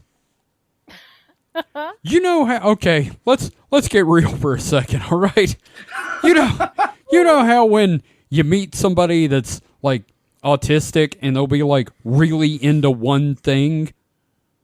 No, I don't know what that is at all. Yeah. Okay. Both of my parents. Okay. So this guy's into three things, like real hard. All right. He's into living off the grid lifestyle, like, self-sufficient homesteading. Bizarre chi farming feng shui stuff. And goblin pussy. Wow. 2 sentences, 2 words. Didn't think. Wow. The pussy. Yeah. Pussy. The gussy. Oh God, that's even worse. Or porcelain, if you it is. Porcelain. Here's the thing. It tricks you. Boo, it says. It sneaks up on you.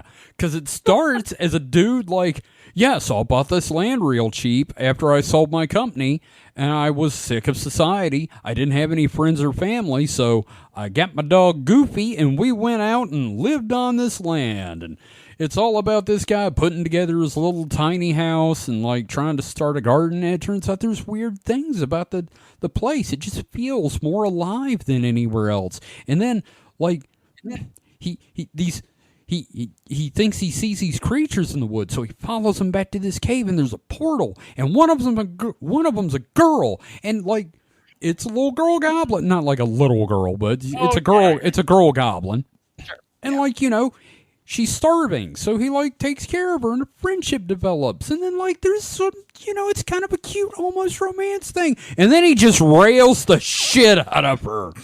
And the whole rest of the book is about Chi farming by stuffing a goblin chick.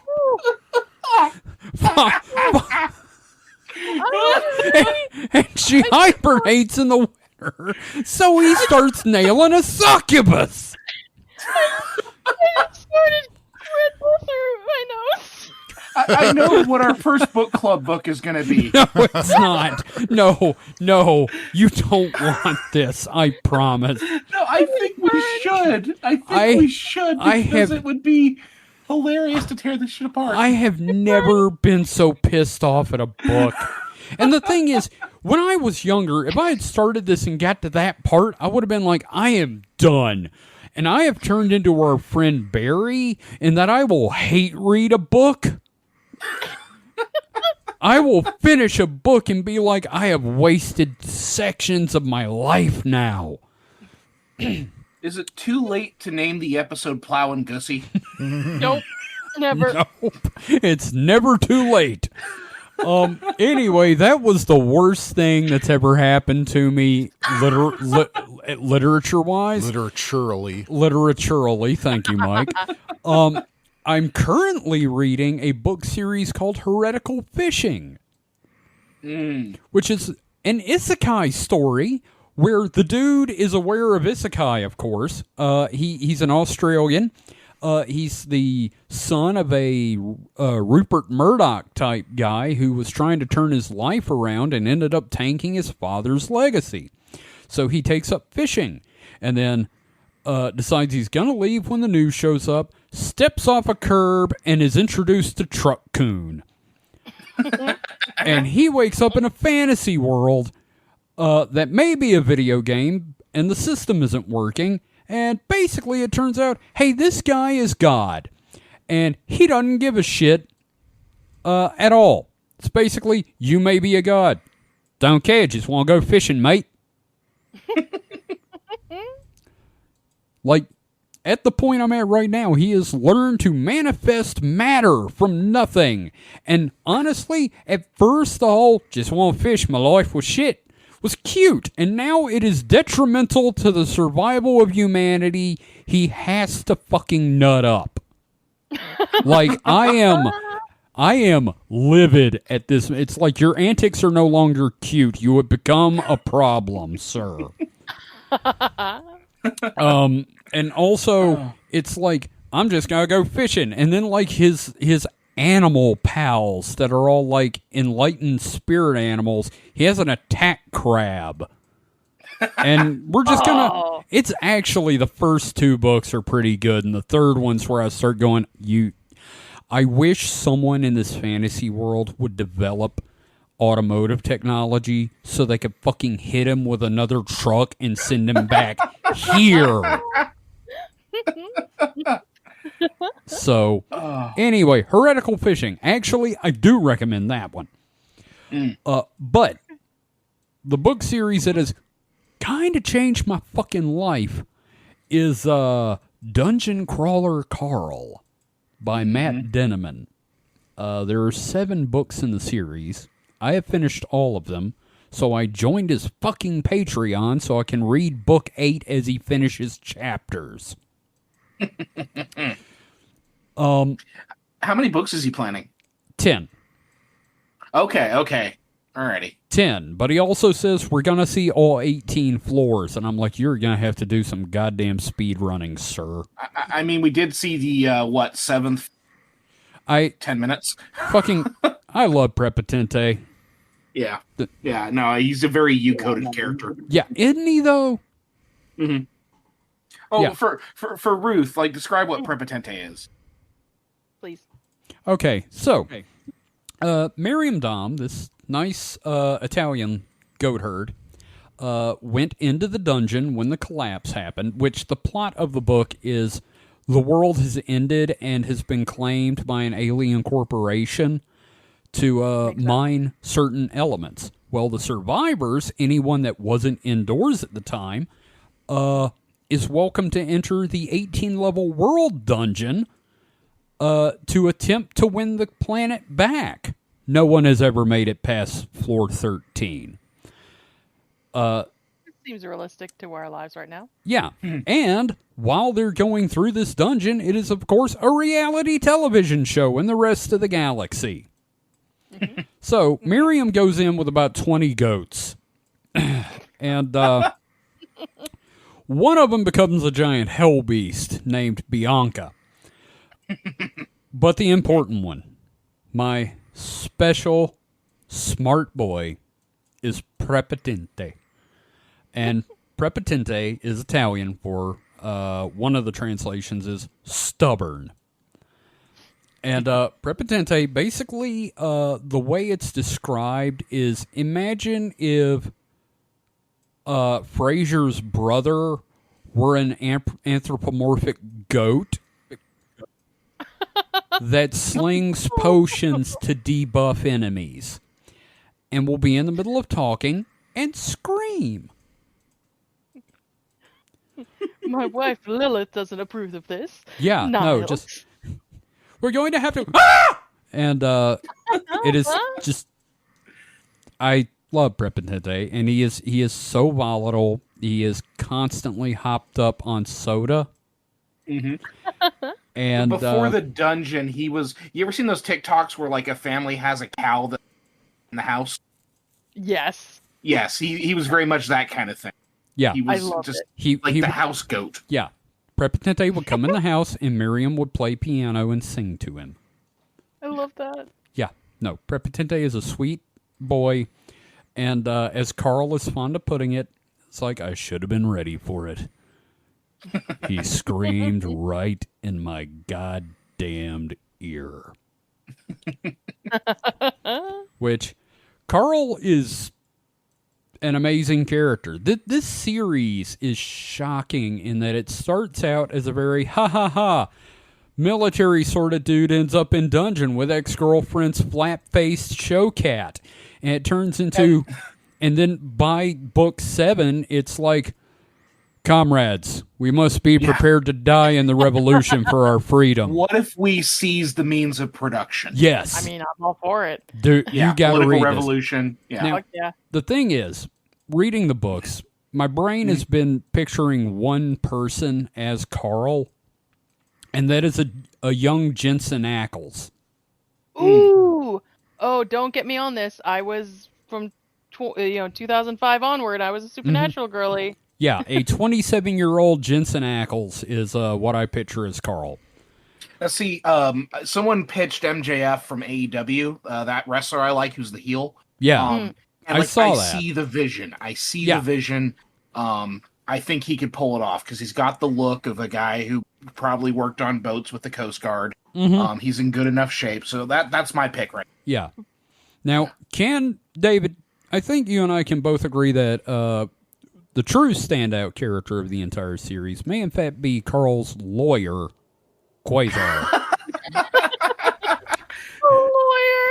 He's a gray. He's one of the grays, and he's wearing like a slightly too large business suit with a tie with like a hula girl on it that's like animated. And people are motherfucker. What's that? He's a foul-mouthed motherfucker. Oh, too. he is. I mean, in his first meeting with Carl, he's like, all right, listen to me. You are balls deep in the wrong hole, and Mom's pulling up in the driveway. It is amazing. And people are demanding that Matt write a spin-off book series called Better Call Quasar. And I'm there. Would read that. I'm with it. I am fucking there for it. What was it? What is God, he told somebody shut your titty hole. And by his left tit. Yeah, by his left tit. But that's Mordecai. Yeah. Yeah. But I have been saying that to Gage at work. Shut your titty hole. And I love how we both don't have an HR at our work. Oh, well, here's the thing. We had HR at our job. It was a gay man that was constantly hitting on everyone, so whatever. Oh, boy. Oh, yeah. Boy, we don't have time to unpack all of that. Yeah, Mike? I was going to say, whenever a studly man would walk into the store, he'd be like, oh, my. Yeah. Oh, no, we had a code word when a hot dude came in. Somebody would yell, where's Shirley? And then this man would pop up from behind a wine shelf. Where? Oh, no. Oh, he's our friend, and he's very nice. And he's great. If he heard us saying that, he'd be like, "Yep, that's me." Yep, that's me. You two sound like you live in a fucking sitcom. We do. What the fuck are you talking about? Look, I'm surprised no one has done a liquor store like comedy because it is ripe with material. Yeah, call it the days of wine and roses, and just run with it. And the J.O. Crystal lady would be a regular. Oh God, it's somewhere in my drawer. I have the J.O. Crystal in my drawer. He keeps it in his truly drawers. Could do like the Parks and Rec, the Office reaction style film for that sort of thing. Yeah. I would watch the shit out of that. Yeah. Absolutely. So please write that, both of you. Well, Dungeon Crawler Carl has I put it up there with the Stormlight Archive for mental health books for me. And Stormlight is very, you should heal. You should take the time to heal. Oh. And this book series is, you will not break me. Ooh. Fuck you. I will break all of you. And I'm like, and speaking of, I've never wanted a tattoo, but I want a tattoo on one of my arms that says, you will not break me. And then on the other one, a Frank Turner tattoo that says, not dead yet. Do it. I don't know. Enabler, I'm a wuss. And then a high Zev across your chest. Hi, Zev! God. We need to talk about Donut for a second. Yes. It is very important. She would be pissed if we didn't. She would. This is one of those moments that just kind of defined Donut for me in the second book, when a situation pops up where Carl is under the effect of, let's just say, a spell. And he has a raging erection. Sure. And like you do. Yeah, like you do. And Donut is in chat with Mordecai, their guide, and at that point her what is he? Manager. Manager, yeah. And the text she sends, and she has a pet dinosaur named Mongo. She has a pet velociraptor named Mongo. And just the text she sends is just, Mordecai, Carl has an erection. It's highly inappropriate, and Mongo is appalled. It is just, I was like, I see where this is going. I am strapped into the chair. Please hit the launch button. I fucking died when they gave her the vocoder. Oh, God. They did give her a vocoder. She chooses a class called Former Child Actress. And oh no! God damn! So and it allows her to have a different class every level. So it's so every book, it's like, well, what fucked up thing is she going to choose now that's going to piss Carl off? Yeah, but also like it in the first book. It starts off with, oh, she's a cat. She's acting like a cat. And it's going to be, oh, he wants to do this. She wants to do this. And she's being a little bitchy cat about it. And then Carl is like, okay, I am leaving you. Goodbye. And she, like, immediately apologizes and is like, look, I'm sorry. I'm a cat. I'm an asshole. I'm going to try really hard to not be an asshole for you, okay? Because I need you and I think you need me. And I was like, Did you seriously just up in the trope in my face in the first fucking book? Holy shit, dude.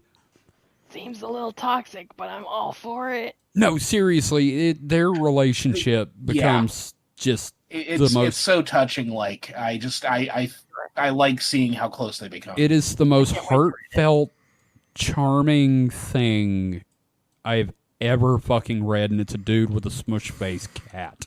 Oh, wow. Yeah, like they legitimately love each other, and she loves him, and they don't really like admit it, but like they have those moments where... Oh yeah, it's obvious to everyone. Okay. So it's fantastic book series.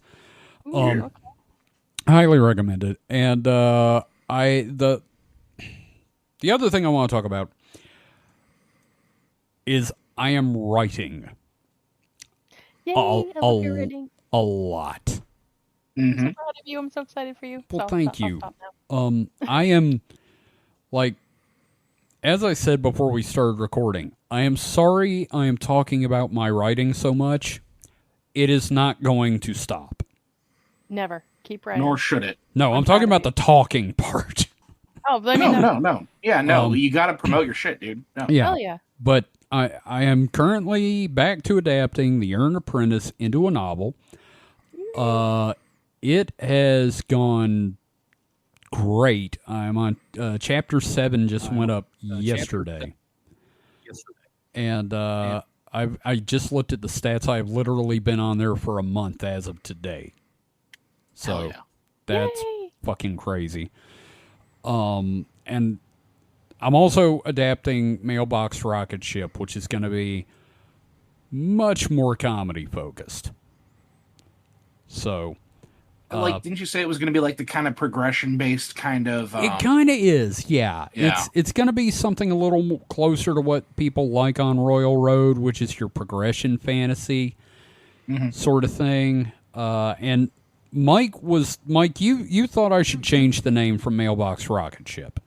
I just feel that, the rocket ship part will give some weird expectations when it's not anything set in space. Well, yeah, it's true until I do actually set stuff in space, but I understand. But it's, I don't know. I'm excited about all this, and I'm actually dreaming about the stories and waking up and going, shit, that's really good, and like running in here and writing it. Yes. So like I'm writing after work, and then I'm writing before work, and the rest of the time I am insufferable. So that's yeah. I don't want to interrupt your loveliness. No, go for it. But the fact that you are so excited and you are making something so wonderful that I've had the privilege of being privy to before a lot of people is it makes my Grinch heart grow. And I genuinely am so happy for you that you are having dreams about it and you are writing it. You are so talented. I'm so proud of my friends. And I just want to say you're so good. And I'm very happy for you. Thank you. I am now highly embarrassed and will stick my head in the sand. Come here, Camel. I need to get to the desert. I was going to say, with your heart growing that big, it's probably because of that upsetting amount of hot dogs. I was going to say it may be all that medication they gave you. But yes, the hot dogs as well. Growth hormones. Yeah, no, the Dilaudid is still in my brain. I'm just proud of you as well. Well, seriously, I do appreciate it. Thank you. Yeah. I truly, I'm honored to be part of that, and it's not about me. I love that you are doing this. Well, thank you. Oh, I'm so happy for you. And Kevin, you snuck in a reference to was Wumber originally in, or was it something you added? No, it's not. Well, here's the thing. I always intended in The Earned Apprentice. Here's the problem with doing it as a comic is I was limited by what I was willing and able to draw. Mm-hmm. Like, a major part of the whole idea was that the original generation of knights in the modern world were basically a bunch of biker gangs, like, swore the oath. So it was like the banditos suddenly became knights. Right. But like, I couldn't draw motorcycles. Mm-hmm. So fuck, there went that. But part of the story was like after Terry killed the dragon in the first issue, he was supposed to take the head to a way station in Raymond and talk to this dwarf that ran it.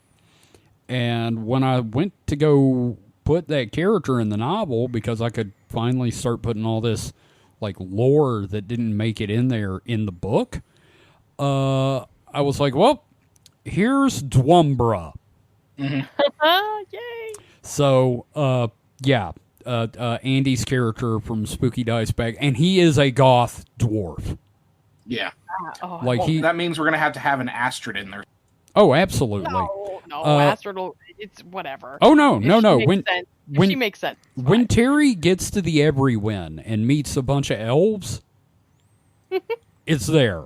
So, no, the dwarf is like literally like, pale makeup, got the little upside down cross in one corner of the eye, and he's got like the My Chemical Romance hair and all that. And it's just, I will say they were dope as fuck live. Don't tell my boss I went. I'm not gonna say anything, but like I the phrase I had the narrator use was he was an odd duck of a dwarf. So yes. Which I kind of want to record my own audiobook of this. I would want that. I would listen. I would pay. I want it. I know voice actors, dude. Well, I mean, me do it. Okay. Yeah. Okay. I mean, like, if we should. did, like, a production, absolutely. But, like, if I just read it, I'd want to, do it myself. But voice actors, the only character in this I want to play, and I think I said this a week or so back, was I would want to play Elton, the pudgy bard that can't sing nor play instruments. Well, and as your friend, like, I see you in Elton very clearly. Oh, yeah, the cowardice, definitely. No, that's not what I mean. Motherfucker. Yeah. I am going to love you into self-acceptance if it takes every part of my fucking being from Massachusetts. I was going to say, look, I've been trying this for like 30 years. It's not worked. Yeah, I have paid. I have at this point paid thousands of dollars. Hence my transition earlier. Like Maureen said, I've tried everything but sleeping with him, and I know that would be a mistake. Yeah. You are such a fucking sniper of a man. Every time you say something, it gets me right in the chest. Right. I love it. It's like I've said, Mike is my heterosexual life partner. Mike, was it you or Dusty that said we were basically a non-sexual polycule? I think I said something to that. What I said was if we ever have to like immigrate to Canada on a refugee status, we'll say we're a asexual polycule. That works. I mean, listen, y'all. Give me 6 months for the paperwork to fill, and I genuinely have a Canadian citizenship. So let's jump on this together as a whole fam. Damn. Just got to get my grandfather's paperwork through, and then we're all an asexual polycule. Yeah. Oh boy. But no, Elton's an interesting character because he's like out of the three. Even Terry's flawed in this to a degree, but his flaw is like naivety and like just sort of seeing the world in a very specific sort of black and white way. And Elton is sort of fighting against his upbringing. Like, Elton's family is like... You remember WorldCom? The company? Oh, yeah. Okay, so they were based out of Clinton, here in Mississippi. And Elton's dad is sort of based on the guy that ran WorldCom. Oh, Bernie Madoff? Was that it? No, what was his name? Hang on.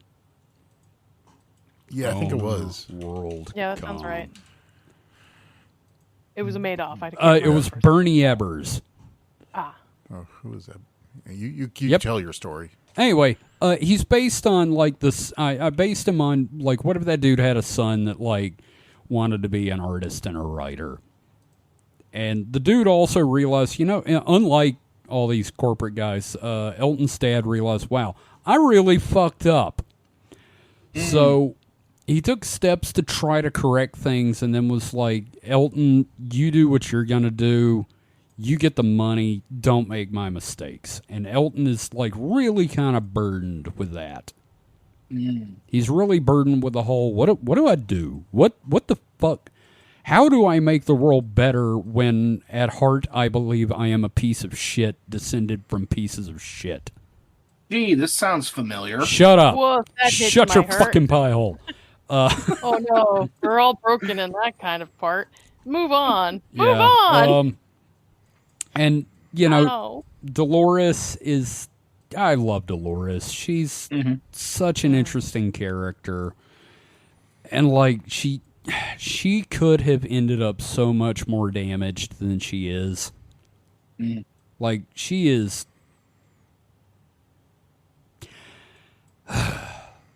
Kevin, I really love Dolores. From the things I've read, I don't think we've given notes before, but I really feel for Dolores in a personal level. She's phenomenal. Oh, I give too many notes. I just want to say, like, what I'm loving about this approach you're taking is it's really coloring the lines. The comic. I've been a big fan of the comic. You know this. I do.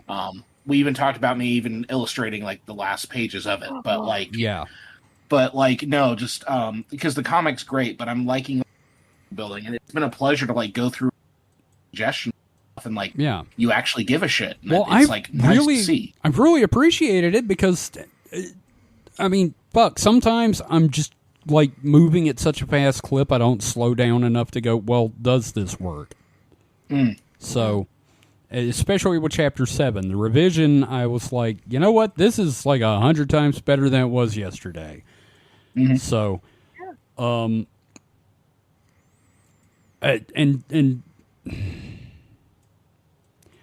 I'm really looking forward to the changes. There are things I did in the comic that even now I'm like, even then I was like, I think I've made a mistake. Particularly, there's an issue of the comic called Jacktown. There are things that happen in there with Dolores that are a huge mistake from a story point of view. And last night I had a goddamn dream of how it should go down. I woke up just in the middle of the night going, shit! So, I'm really fucking happy to be doing this again. I feel like I can fix it, which is the most I just met a bad boy and I can fix him thing I've ever said. I feel like one of those girls right now, and my story is the guy that like threw a dog out a window. I don't know. You are all the girls in the bar bathroom with me right now. Yeah. I mean, genuinely, I won't take over your time, but I love Dolores. I think your writing is wonderful. And I would love to see where you change her directive. I cannot wait for you to see where she ends up. David, you know where she ends up. Yep. You have an idea of where she ends up, and it is nowhere near where anybody unfamiliar with this story thinks it's going to end up. I'm thrilled. I am genuinely thrilled, and I'm super proud of you, and I love the change up. Well, I think thank that's you. So different. Now, there's one thing I need to say, and this is very important. This is not a spoiler. Terry is not going to die in this story. Oh. There's a standing threat from one James Riot. Oh, yes. A longtime friend of myself and David. And James drew very much like Mike Mignola, and he had a really great comic called The Path that he never got around to finishing because fucking life happened. Sure. Anyway, James was a huge fan of The Iron Apprentice, and when things started getting kind of dramatic for Terry, he posted saying, I swear to God, if Terry dies at the end of this story, I am going to fucking kill you. So, I can't kill Terry. You can't. Which, that's fine. I got plans. I have plans within plans. No, you just end up killing another character that I liked quite a bit. Yeah. Yeah, you just emotionally devastate us in other ways, as most authors do. It has been 13 years since the incident David is talking about. Mm-hmm. There are people that have still not forgiven me for killing that character. Yeah. I cannot wait to fucking do it again. You son of a bitch. You absolute beautiful son of a bitch. It was earned. It was earned, and it felt really bad, but also good. So it's gonna be so much worse this time. I adore you found a passion so intense that you were gonna devastate. I feel like the other day when Adam said, I will not hesitate to kill each and every one of you when we were talking about D&D. So no, yeah. No, it's kind of like that. I cannot wait to destroy all of you with what's coming. And I love to cry over my friend's creativity. I say that with love. I'm glad. And I'm sure Mike can't wait for me to just shut up and get to writing so he doesn't have to hear about it out of context all the time. Good man, Mike. Yeah, I'm his what'd you call that? Sounding board? I'm his rubber duck. Yeah. He is.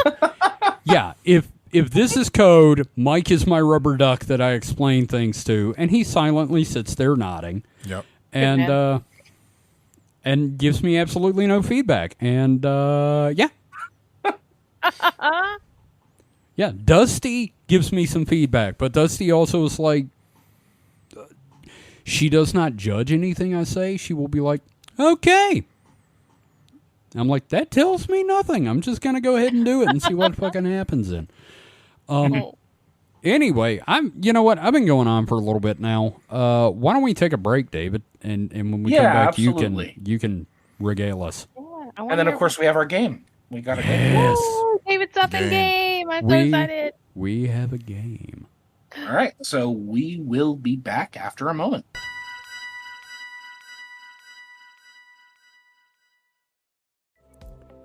Hey, Kevin here. Hope you're enjoying the episode. Hey, who are you talking to, Kevin? Listeners of our shows. I also want to let them know that if they're enjoying what we've been doing, they can support us on Patreon. Oh, Patreon. Were you going to tell them about the early episodes? Also, Patreon-exclusive episodes that can be found there, too? Well, yeah, I was going to do the whole yeah, and then there's the other cool stuff, including art, merch for subscribers, like tote bags, hoodies, shirts, mugs. Yeah, and can you believe people could support us for only $5 a month? You're definitely going to mention that, too, right? I was. Support Supernatural Selection and the Distraction Hole on Patreon for as little as $5 a month. Visit patreon.supernaturalselectionpod.com to learn more and get started today.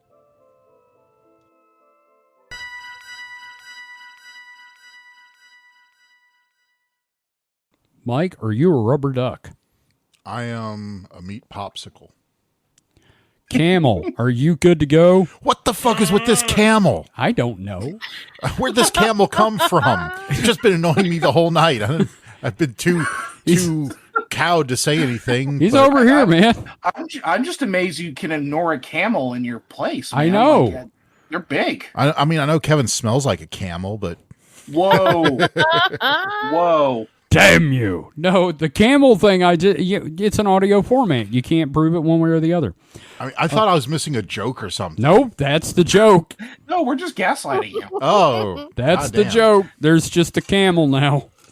I'm with you, Mike. We both don't believe there's a camel here. Well, that's your problem. Sorry, David. Yeah, you're in charge. I'm Harry Humperdinck. I'm the camel. Actually, his name's Clyde. Fine. There's cracks in their story already, Mike. We got them. Wait, so he was telling you one thing, he was telling me another. Yeah. Maybe he's not even a camel. This is some MK Ultra shit, guys. Oh my god, hump implants. He was a llama the whole time. Oh my god, it's just some guy from Indiana. It's a pantomime camel. What the fuck is going on? I don't know. Should you introduce us again? Is it trying to sell us cigarettes? This is how we've introduced our final segment. Fantastic. Sorry, Mike, you were saying something? I said, is this camel trying to get us to smoke? He's not That's why Joe he went with Cool. Bro Camel. That was the whole point, Bro Camel. And then Kevin's like, give me a different name. It's Clyde. It's Clyde the camel. Anyway, welcome back to the distraction hole. Whatever the fuck it is. We distract ourselves more often than not. Yeah, we're all, it's getting late for all of us, but you know what? Now we still have me to talk about my things. Hell yeah. So, obviously with like the job transition, it's been a little nuts over here. Had a really solid professional victory this week. I'm excited about that. Did you defeat your enemy? Good. Yes, if my enemy was the fact that you couldn't actually download the handouts on the website to print up for students who needed them. Wow, that's real doo-doo. Yeah, we got all of them. We got the handouts all taken care of through making sure they're accessible for like screen readers, and you can actually like now download them and print them. We're developing more handouts, all that jazz. Because one of the jobs that I do is writing center coordinator. So like the students who come in to get help on their essays or do the essay Dropbox, I have to manage all that shit. And, right. And it's a thing where like this campus did not have one. So I'm kind of building the role from scratch over on this campus. And it's, I'm doing well, but it's a lot. Good on you, man. That's really... That is, I'm so glad your career is like going as is. It's awesome. It's gonna be great when I finally get fucking paid. I wish you were paid for the amount of care that you give to these folks, because you truly give a shit. And I just wish he was paid. Important. Yeah, I wish you were paid more for that. Because I did not get paid for August, and I don't get paid until the end of the month. Although I can't get into it, but they are gonna like pay me for some August hours, so that's good. It's a whole mess. So Anyway, so I just want to talk about a couple of things I've seen recently, and then I too have been writing, so I'll talk a little bit about some of the stuff I've been doing there. So first thing, I am obsessed with Alien Earth. Yes. That show is just so goddamn good. I'm really enjoying it, because I'm a hardcore Alien fan who only likes 3 of the movies. Which ones? So Alien, Aliens, and Alien Romulus. Correct. I didn't see Romulus. Yeah. It's good. Fede Alvarez, who did the recent Evil Dead stuff. See that one. Yeah, really good. Here's the thing. I'm a big fan of Alien, but the majority of the films are kind of awful. Yeah. It's got to that point in the franchise where the majority of the movies are bad. I'm gonna be honest. I wasn't that big of a fan of Aliens. I am a huge fan of the original Alien, though. Yeah, Alien is my absolute favorite. I'm right with you there. I mean, I still fucking love Aliens. Right? It's so quotable. Agreed. It's so fun. It's like a perfect James Cameron movie, right? Yeah. Well, why don't you put her in charge? Anyway, they mostly come out at night. Mostly. Yeah.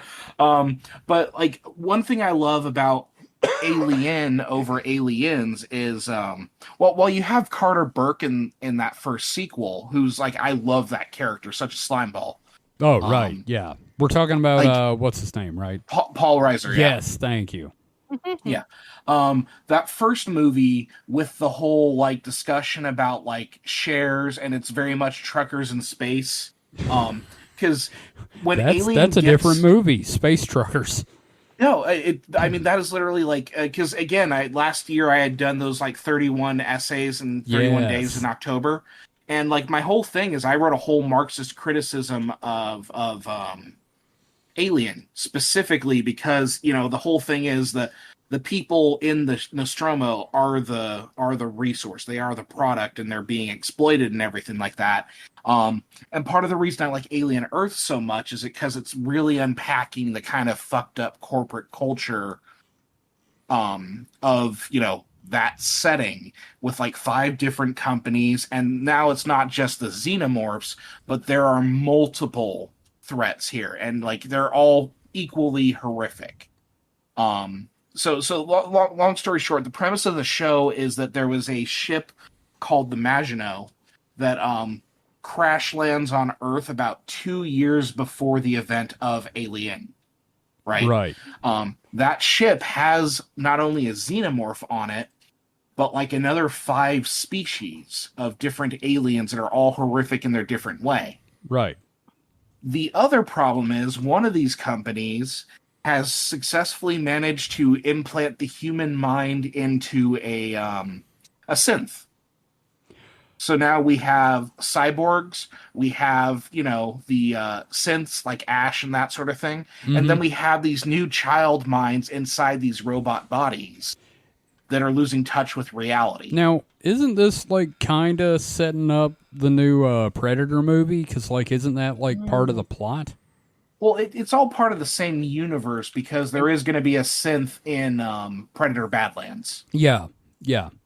The other thing is, like, technically Blade Runner is kind of set in the same universe to a degree, depending on if you take in special features on DVDs and take them as canon. Yeah, but no, like it's an alien show, but like the xenomorph isn't actually the scariest thing going on in the show. Yeah, that fucking eyeball, Teocellus, he is hardcore. He is amazing. Like, how have any of you watched the show at all? I haven't. I've seen clips, and Film Gauge shows me clips, and it's I know recorded on my DVR. Yeah, I know they're using like music in there that he shows me, and I'm like, that is oddly working for me. Yeah, and then again, this is the showrunner is Noah Hawley, who did Fargo.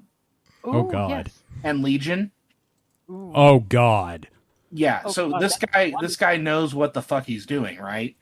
So him doing an alien TV show, it works. Especially, I think it's either the 5th or 6th episode where it is basically he just does an alien film, because it's entirely set on the Maginot, and you see what happens and how everything kind of goes to shit, and the ship gets put into its trajectory to crash. And it's like a wonderful alien film. It's almost like, hey, this is like my 4th favorite alien film or something like that.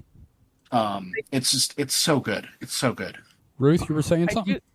I was just going to say, I love when a film director takes on a television show element. They will bring a whole new level of full film to an episode, and that feels like what you're talking about, and I love that. Yeah, and it like the quality of the show, it feels like it's a movie, like visually. And it's got its own stylistic stuff that it's doing. I think the xenomorph looks really interesting. And these other aliens are just so fascinating. And one of them is, you know, everything else like is a big, almost like predatory existential threat. But the scariest alien that I've seen in this is the smallest one. And I'm not going to spoil it, but if that fucker gets into the water supply, Earth is doomed. It's amazing, amazing stuff. I cannot recommend it enough. If you want some good, scary stuff going on, especially going into the spooky season next week. Yeah. Spooky. Yeah, so October. Absolutely. So yeah, I highly recommend Alien Earth. You know, I was going to talk a little bit about Peacemaker, but I figured, I'll just talk about like one show. Yeah, let's talk about Peacemaker after me and Mike get a chance to watch it. Oh yeah, absolutely. That's the other thing that happens on this show is like, okay, have you guys seen this yet? Have you seen it yet? And yeah. I can't talk about it for a while. Yeah. But no, at least give Alien Earth a try. Like it has my seal of approval, which yeah. Now, I did want to talk about a movie I saw recently. Are y'all familiar with a little bit of like early 80s B movie, or I would say even C movie called The Toxic Avenger? Oh my God, yes. Yeah. I want to see the new one so bad. One? No, I need, as soon as we can get a hold of it, I'm watching it. Ruth, have you seen the new one? The 2023 one? Yeah. The one with Peter Dinklage. Yes. Yeah. Yes, I have seen that, unfortunately. No, I'm kidding. I've seen it. Oh, okay. No, I was going to say, you didn't like it? No, I enjoyed it because they still kept that. I'll let you talk about it. I enjoyed it. Yeah, well, it's like a trauma film, except they have like a budget of like maybe like $250,000. Can we? It's one of those things where it just feels very much like trauma. It's got a little bit of that like Hollywood kind of shine to it because it's like, okay, we're gonna get Peter Dinklage in there, Elijah Wood showing up playing a weird little guy like Elijah Wood does. Yeah, I'm just gonna say. Gage said something that I thought was great. He said, okay, it's like a trauma film if they finally stopped Lloyd Kaufman from directing. Yeah, it's fun. Like, I don't think it's as good as the original. The other thing is it also has that kind of modern problem of like gore effects where it's CGI, and that CGI blood and guts ends up being very like shiny. No, I understand. Because it needs to be like they did with Ash versus Evil Dead. When there's gore, they shot them with a viscera cannon. Yeah, like like that's one of the things I had issue with Walking Dead when I was watching it. Like I enjoyed The Walking Dead, but so much of it was CGI, and the blood just did not look real. You know, and then I recently rewatched the original Toxic Avenger. I usually watch that movie like every few months, just again because I love it. But just how good like the terrible goopy effects are. Oh, when he's transforming, it's amazing. And then of course the dude said he's faking it. It's like of course they did that in a fucking trauma movie. The man is melting and mutating. It's like, well, he's just faking it. Yeah. Well, you know me with that like 31 essays. I did like 3 or 4 essays that were just about like goopy horror and my love of just like the gross shit, right? Yeah. And that was my biggest disappointment with this new one. Was like it just was not goopy enough. No, I get you. Yes. The other thing, there wasn't enough nudity. Like, because I even did an essay like about that, about like, you know, horror has lost its like nudity angle, which is kind of one of the fun parts of it, right? Yeah. But to be fair, we did get titties and we did get a dick. Now, so that was fun. I need to say that Gage saw the movie because I showed him the original Toxic Avenger movie. The glee on his face while I showed him that it was revelatory for him. It's everything about like Tromaville. Just the setting, because I've seen all of the big trauma films, right? I've seen Class of Nukem High. I figured. I've seen up through Toxic Avenger 4, right? Oh, you know, Gage watched all the way up to like the last one they did. Yeah. So the one where Sergeant Kabuki man cucks Toxie.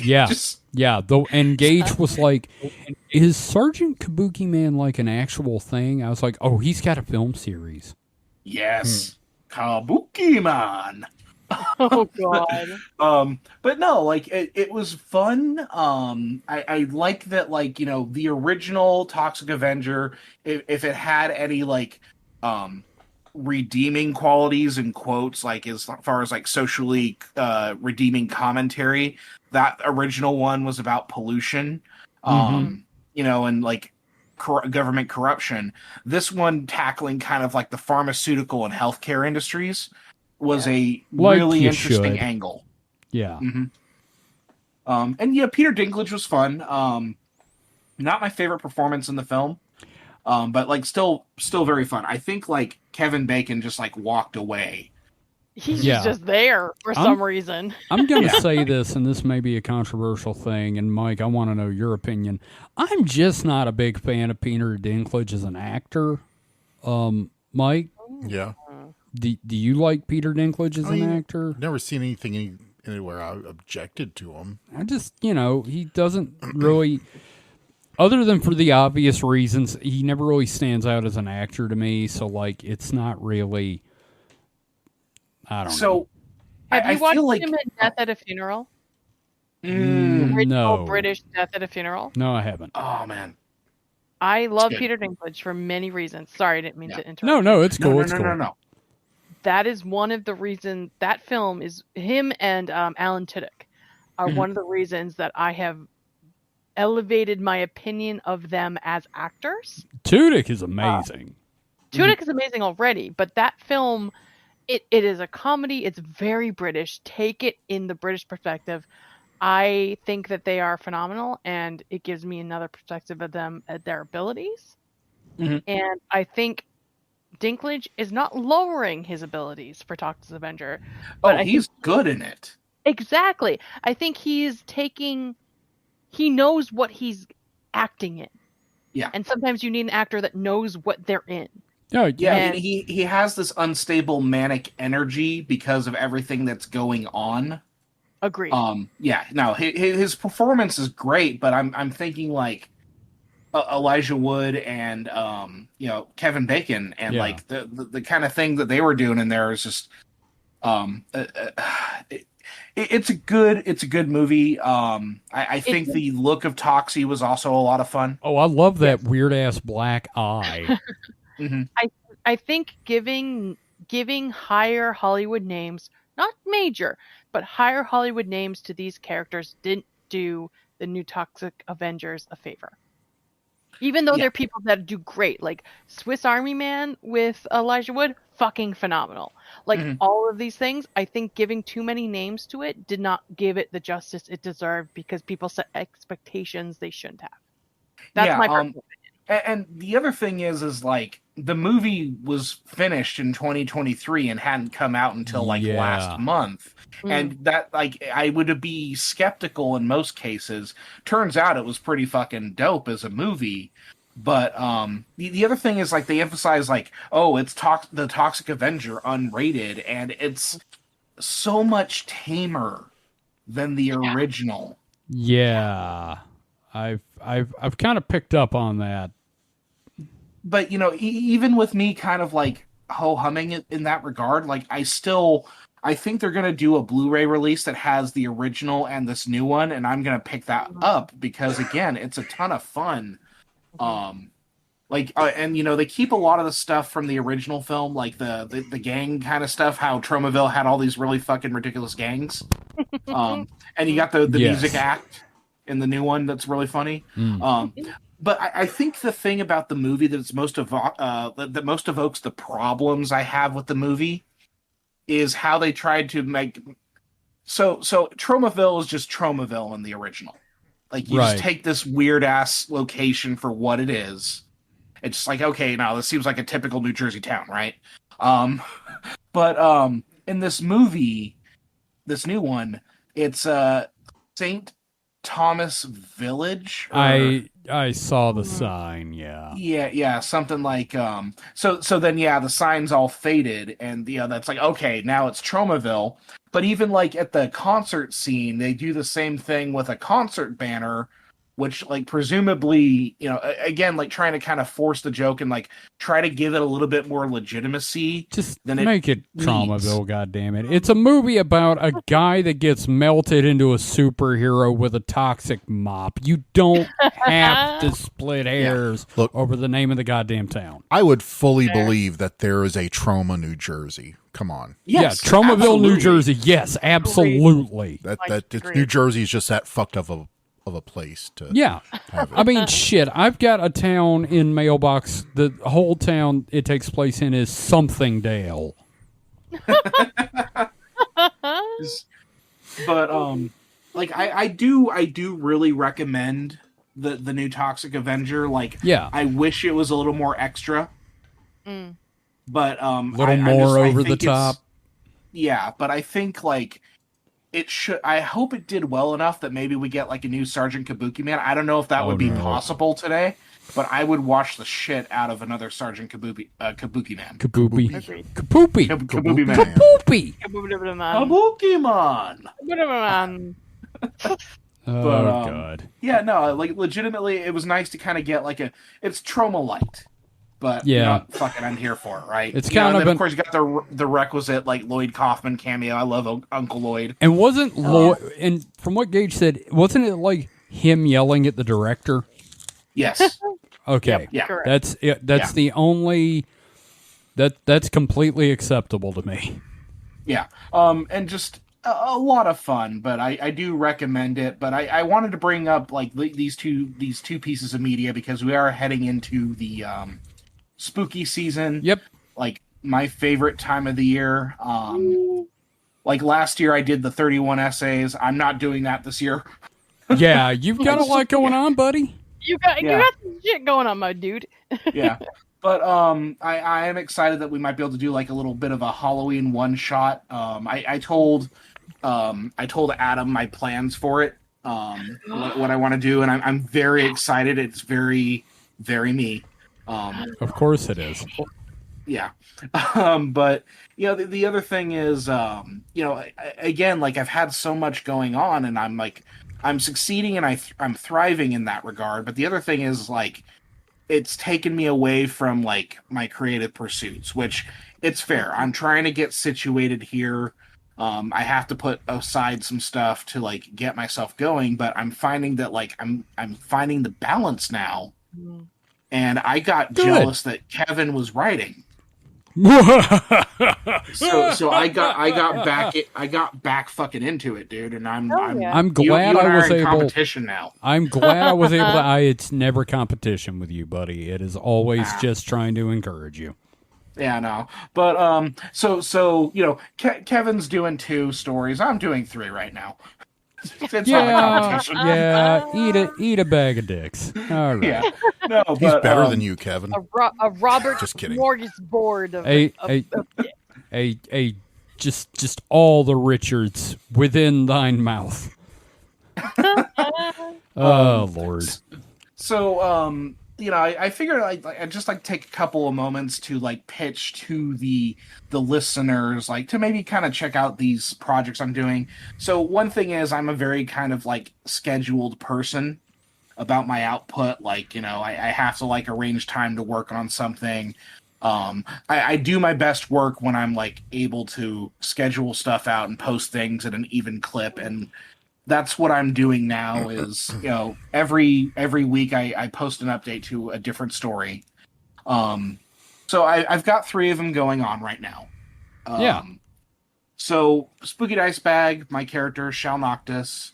Love him. I've been doing the Scrolls of Noctis, which are his like journals.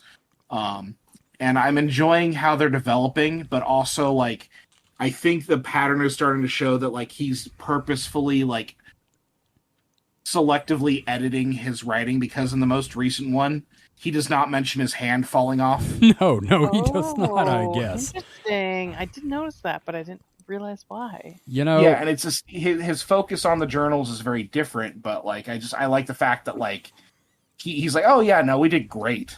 I think my favorite part is seeing Shal's opinions of the rest of the crew. Because like when he talks about Randall, I'm always like, really interesting. I got to make Randall way more inept.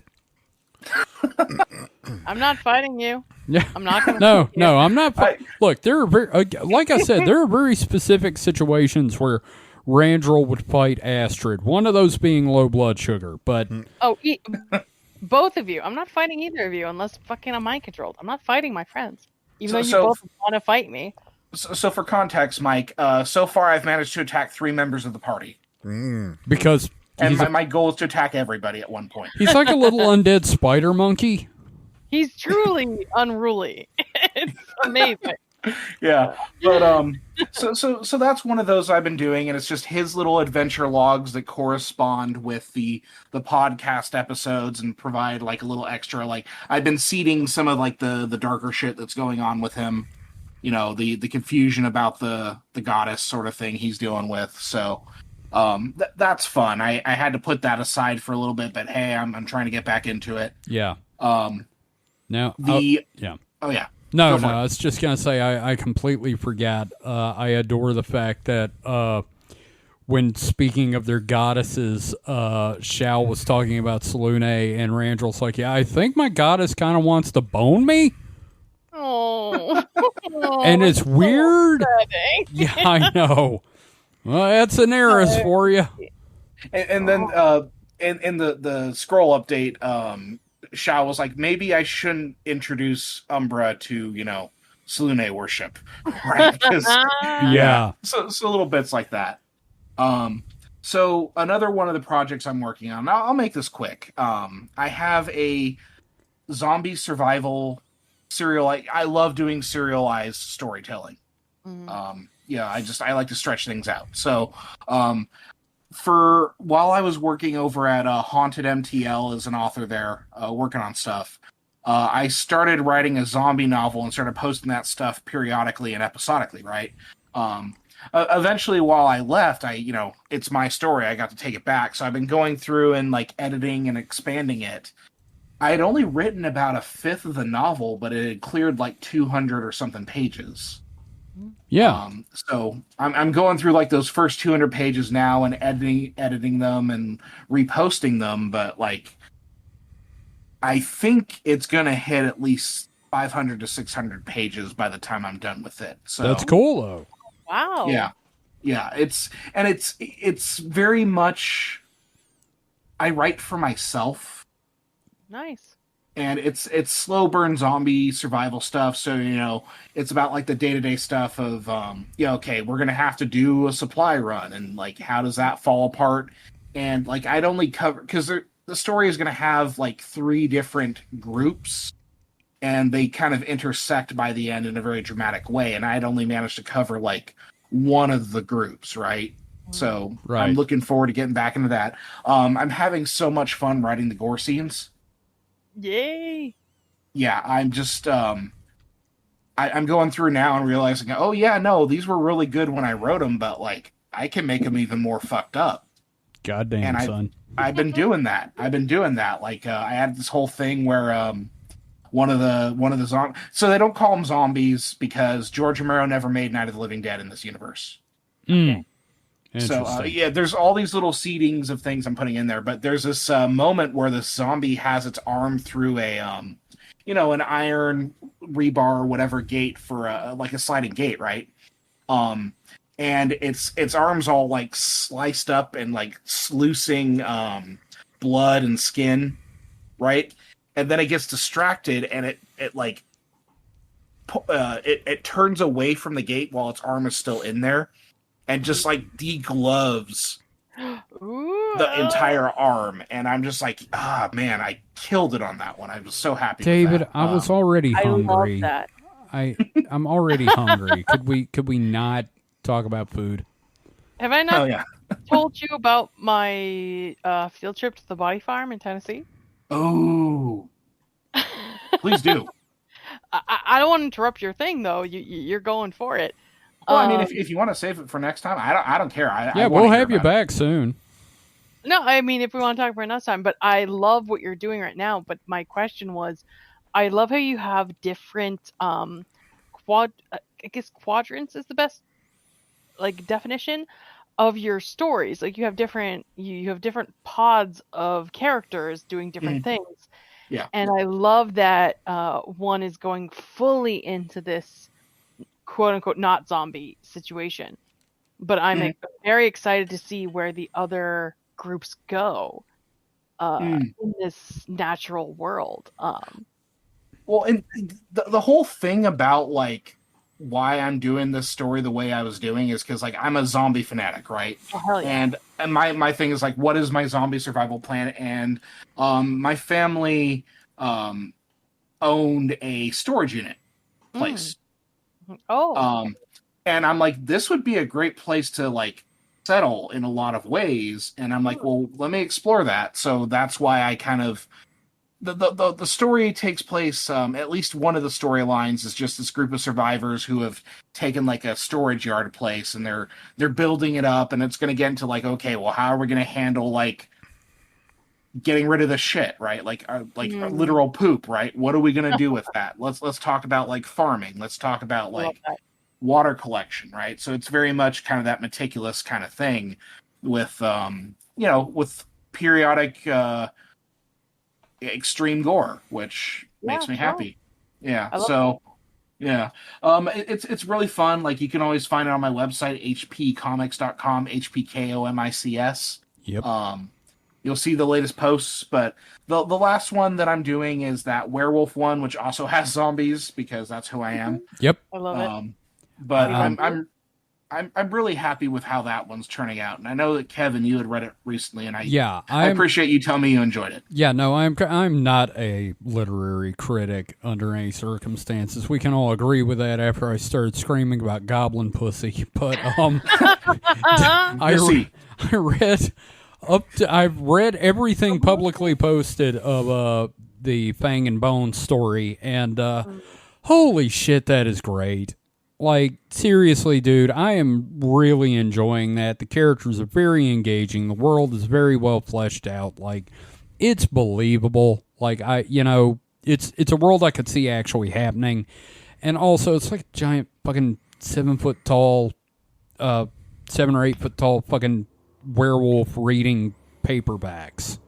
Yeah, that I like was because I had already written that as a novella before, but I decided to like expand it because I had posted on like Webtoon because they have their like novel stuff, and it went over well. People seem to really enjoy it, but I'm like, I can do more. I can add a whole new character now, and it's been great. What's a barber's name again? My brain's Errol Nick. Okay, Mike, that character reminds me of Wit a bit. Okay.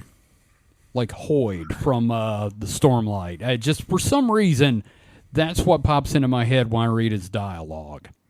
Yeah. So. And I appreciate. I do have to say, whenever I see any of both of yours, creative writing, your genuine passion into your fiction, it is such a privilege. And I'm not being saccharine. It is so genuine that you are putting your experience, your love for various sci-fi, fantasy, everything, and your originality into all of these, that I just feel so giddy when I get to look at the little advancements that nobody else gets to see. And not to make it about myself by any means. But it is great, and I want you both to keep doing it in a selfish way because I get to see it before everybody else. Well, thank you. We're both hyper-focused nerds. I know, and I love my hyper-focused nerds. Now, when are we getting like Astrid's journal? Because we've set up that fucking journal, including the drawings of the Fey-Pop band. Oh God, please. Please, I need to... Mike, we've introduced a version of K-pop into the fucking Dungeons and Dragons. It's Fey-Pop. Yes, Mike, I'm so sorry. I have developed an obsession as a fangirl, as someone who never got it as a child. It's funny you say that. I was on the phone with one of our teammates who plays Forte before this recording, and he was talking about God, I don't want to blow up his spot, but I'll do this another character might have been spying on us at various points. Not us, but very specifically me. I think I know who this is, but yeah. I know. Looking at my journal, and he's like, what has he seen? I'm like, it is a sad girl journal time. It is, it is teen girl drama time. Lots of drawings of author Steve Rowland. One of my favorite bits is when like we couldn't remember the shopping list in one of the episodes, so I kept teeing you up to just kind of like, I'm opening your journal and it's you describing everything to us. We kept going. I can almost hear her voice. and I go into the fucking Burn style Civil War narrative. It is There's just like a Yeah. There's just like an overlay of just Astrid in the corner, like sitting at a desk as we're walking around. Piano and fiddle music stupid, playing. and I love it. Yeah. We are like the worst. We're so bad. We should absolutely be dead by now by what we're trying to do. I don't know what you're talking about. I obliterated that squirrel. Yeah, you fucking demolished a squirrel. Look, I just know Rangel's gonna show up with the biggest goddamn carrot you've ever seen. Sorry, I was coughing there for a minute. Oh, I know. I man. was gonna say, I'm like, I felt it in my. I took a sip of water and I felt it in my fucking chest. Oh, man.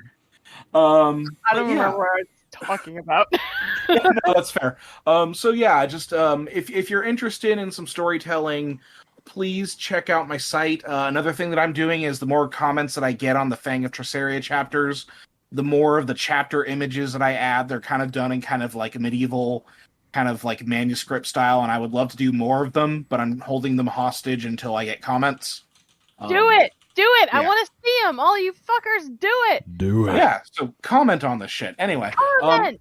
Yeah, so hpcomics.com, hpkomics.com, and you'll see all that stuff there. And I think we should move on to a game. What do we think? Sure. Hell yeah. Sounds good. Hell yeah. All right.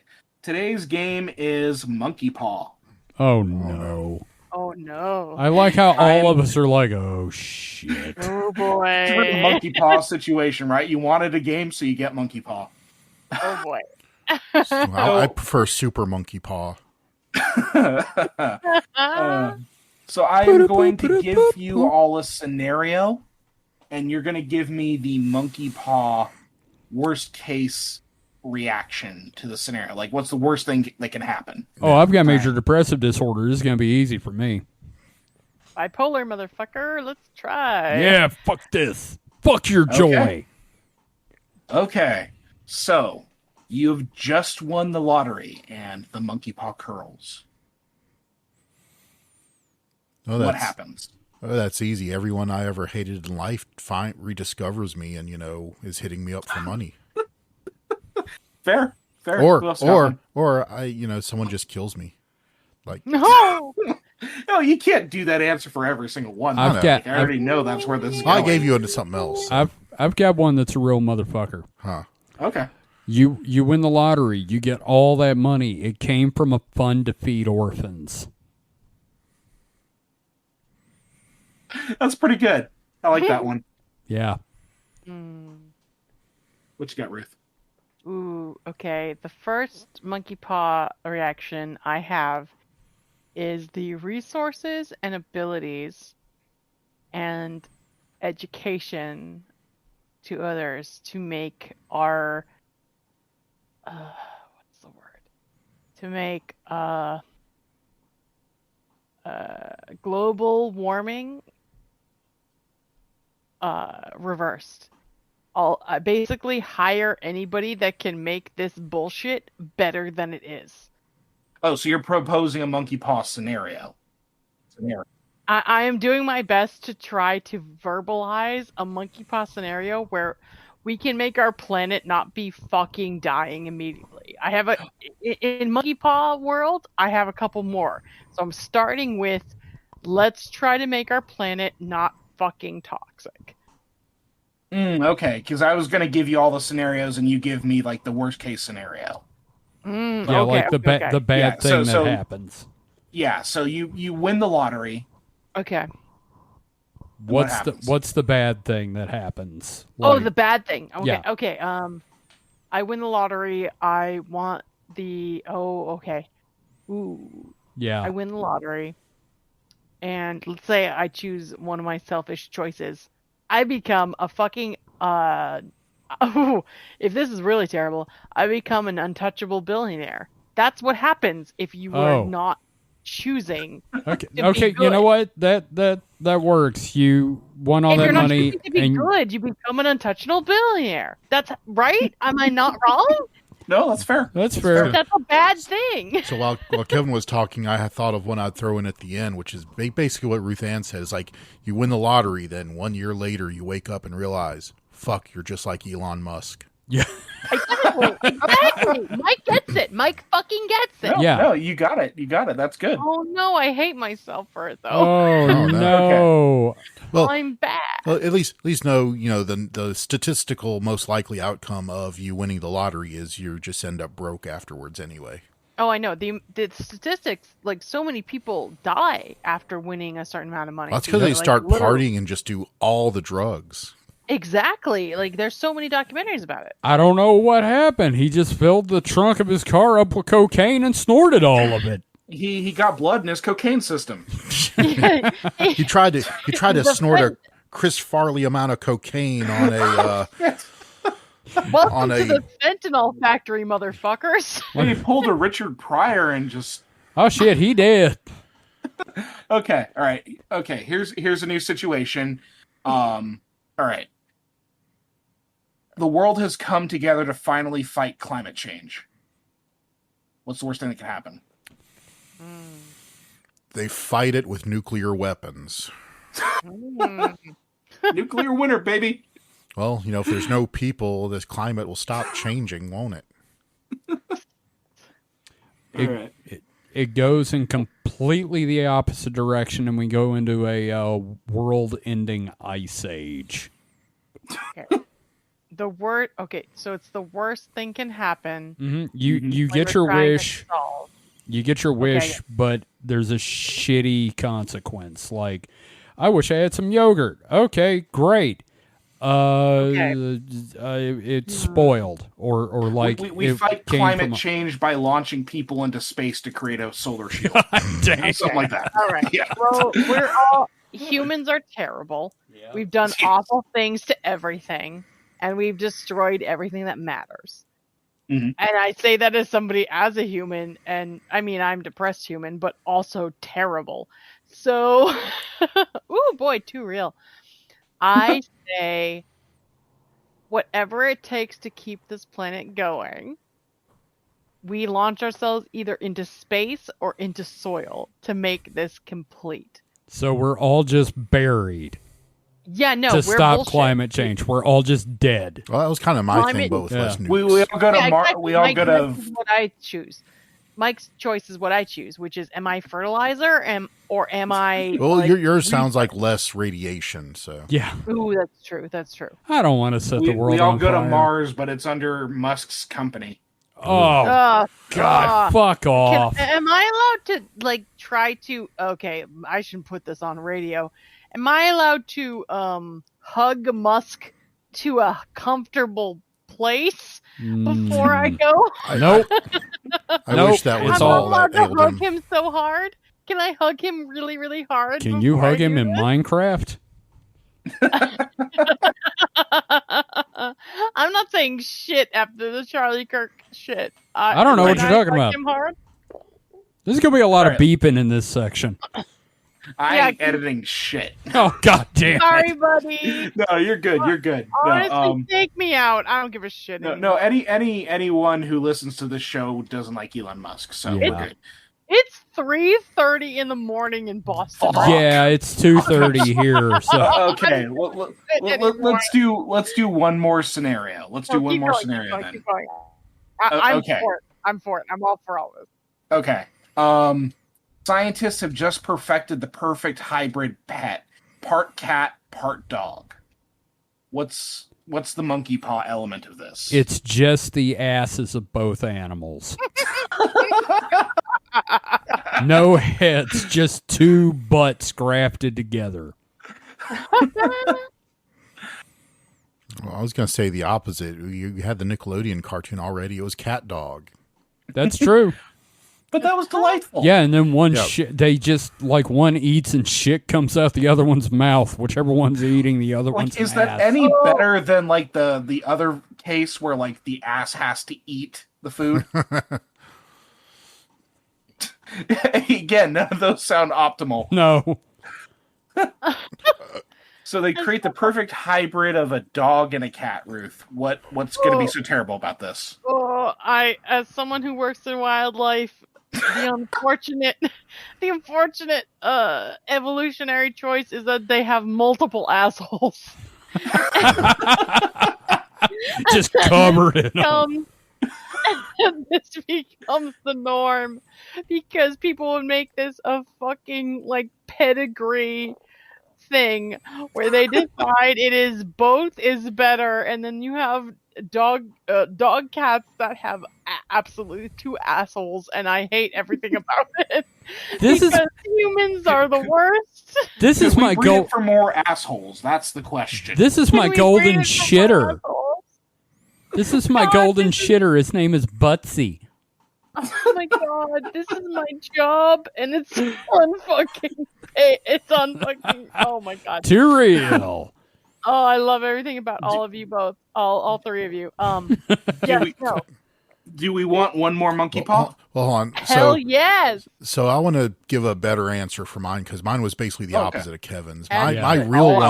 My real one is like instead of like a perfect blending of cat and dog, it's like bilaterally different. So left half dog, right half cat. Oh God. Oh, yes, I agree with you. Just some weird homunculus animal. Homunculus. When I said they came up with the perfect blend, it's because they're using it as a meat substitute. Oh. I'm naming this dog Spam. Is it Cog or Dat? Oh. Well, here's the thing. With mine, with the double butts, it's Dat ass. Okay. All right. Last monkey paw situation. Okay. Supernatural selection is in the news. Oh no. It's in the news because Kevin did a lot of things to a lot of people in Minecraft. I'm sorry. Mike? Because Elon Musk got us shut down for this episode. Yeah. Because Putin figured out we existed. Oh, all three of these. Oh boy. David, have you got one? Yeah, because our cult killed 100 people. Ooh. Lenora. How about whole of Jonestown? If we make it a religion, it's tax-free, motherfuckers. Let's do it. Exactly. All right. How about one of us is discovered naked in a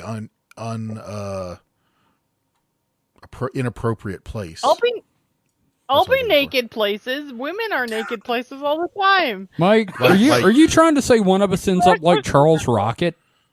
I don't know who that is. I'm not saying that. Okay, somebody got that joke, hopefully.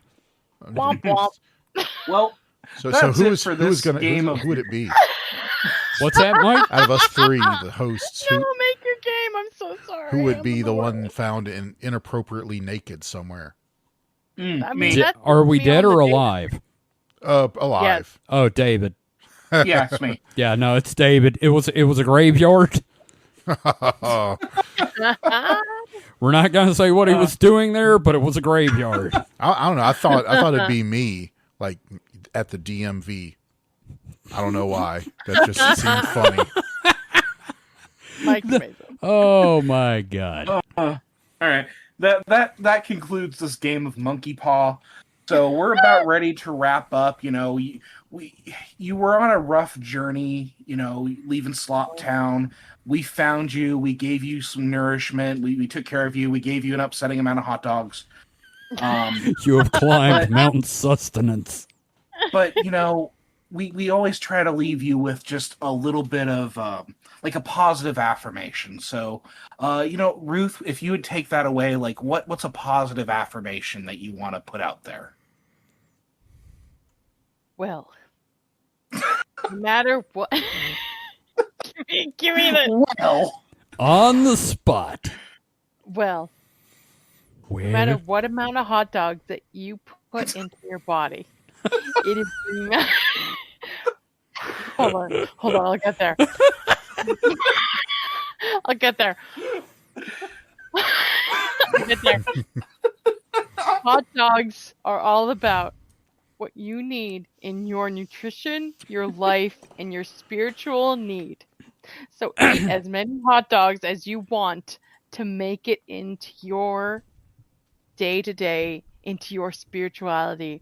Eat every hot dog that makes you feel better about yourself. As a Discordian, I fully agree with this. Hot dog, and then I will say this.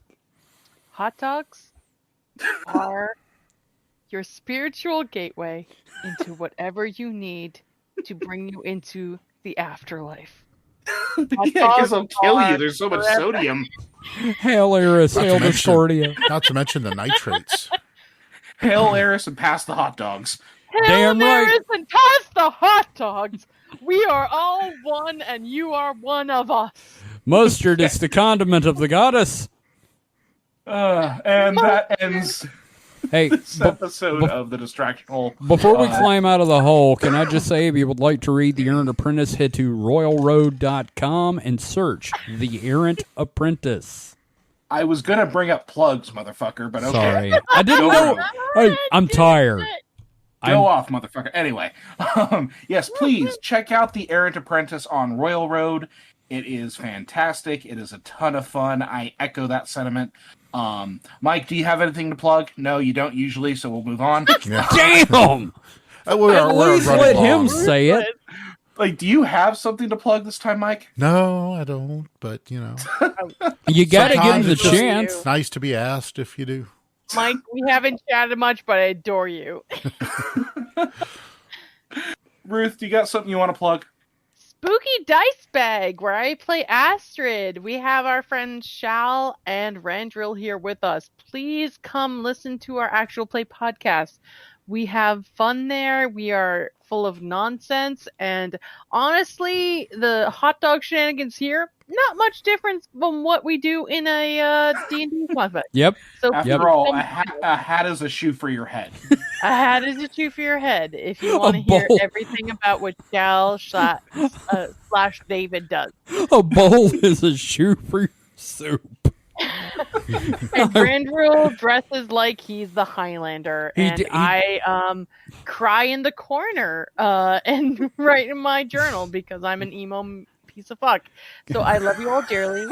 Please join us, and we will do some fun shit. So please enjoy it. Yep, come listen to the golden retriever of a dragonborn. Well, no, it's because I'm the one ending it, so you're good. Please help me. I don't know what to do. Please help me. Yeah, no. So yeah, I think that counts as the ending of the distraction hole. Again, we're sending you on your way. We pinned some mittens to your jacket. Yay! What the fuck? I pinned mittens to your jacket because it seemed like a good idea at the time. You know, watch out for the wolves. I'll put it that much. Hey, wolves are scary. Okay, we're all going crazy. All right, that's it. Goodbye, everyone. I just want my mittens. Mittens. Good night. God. Should I hit stop? Yes, why stop now?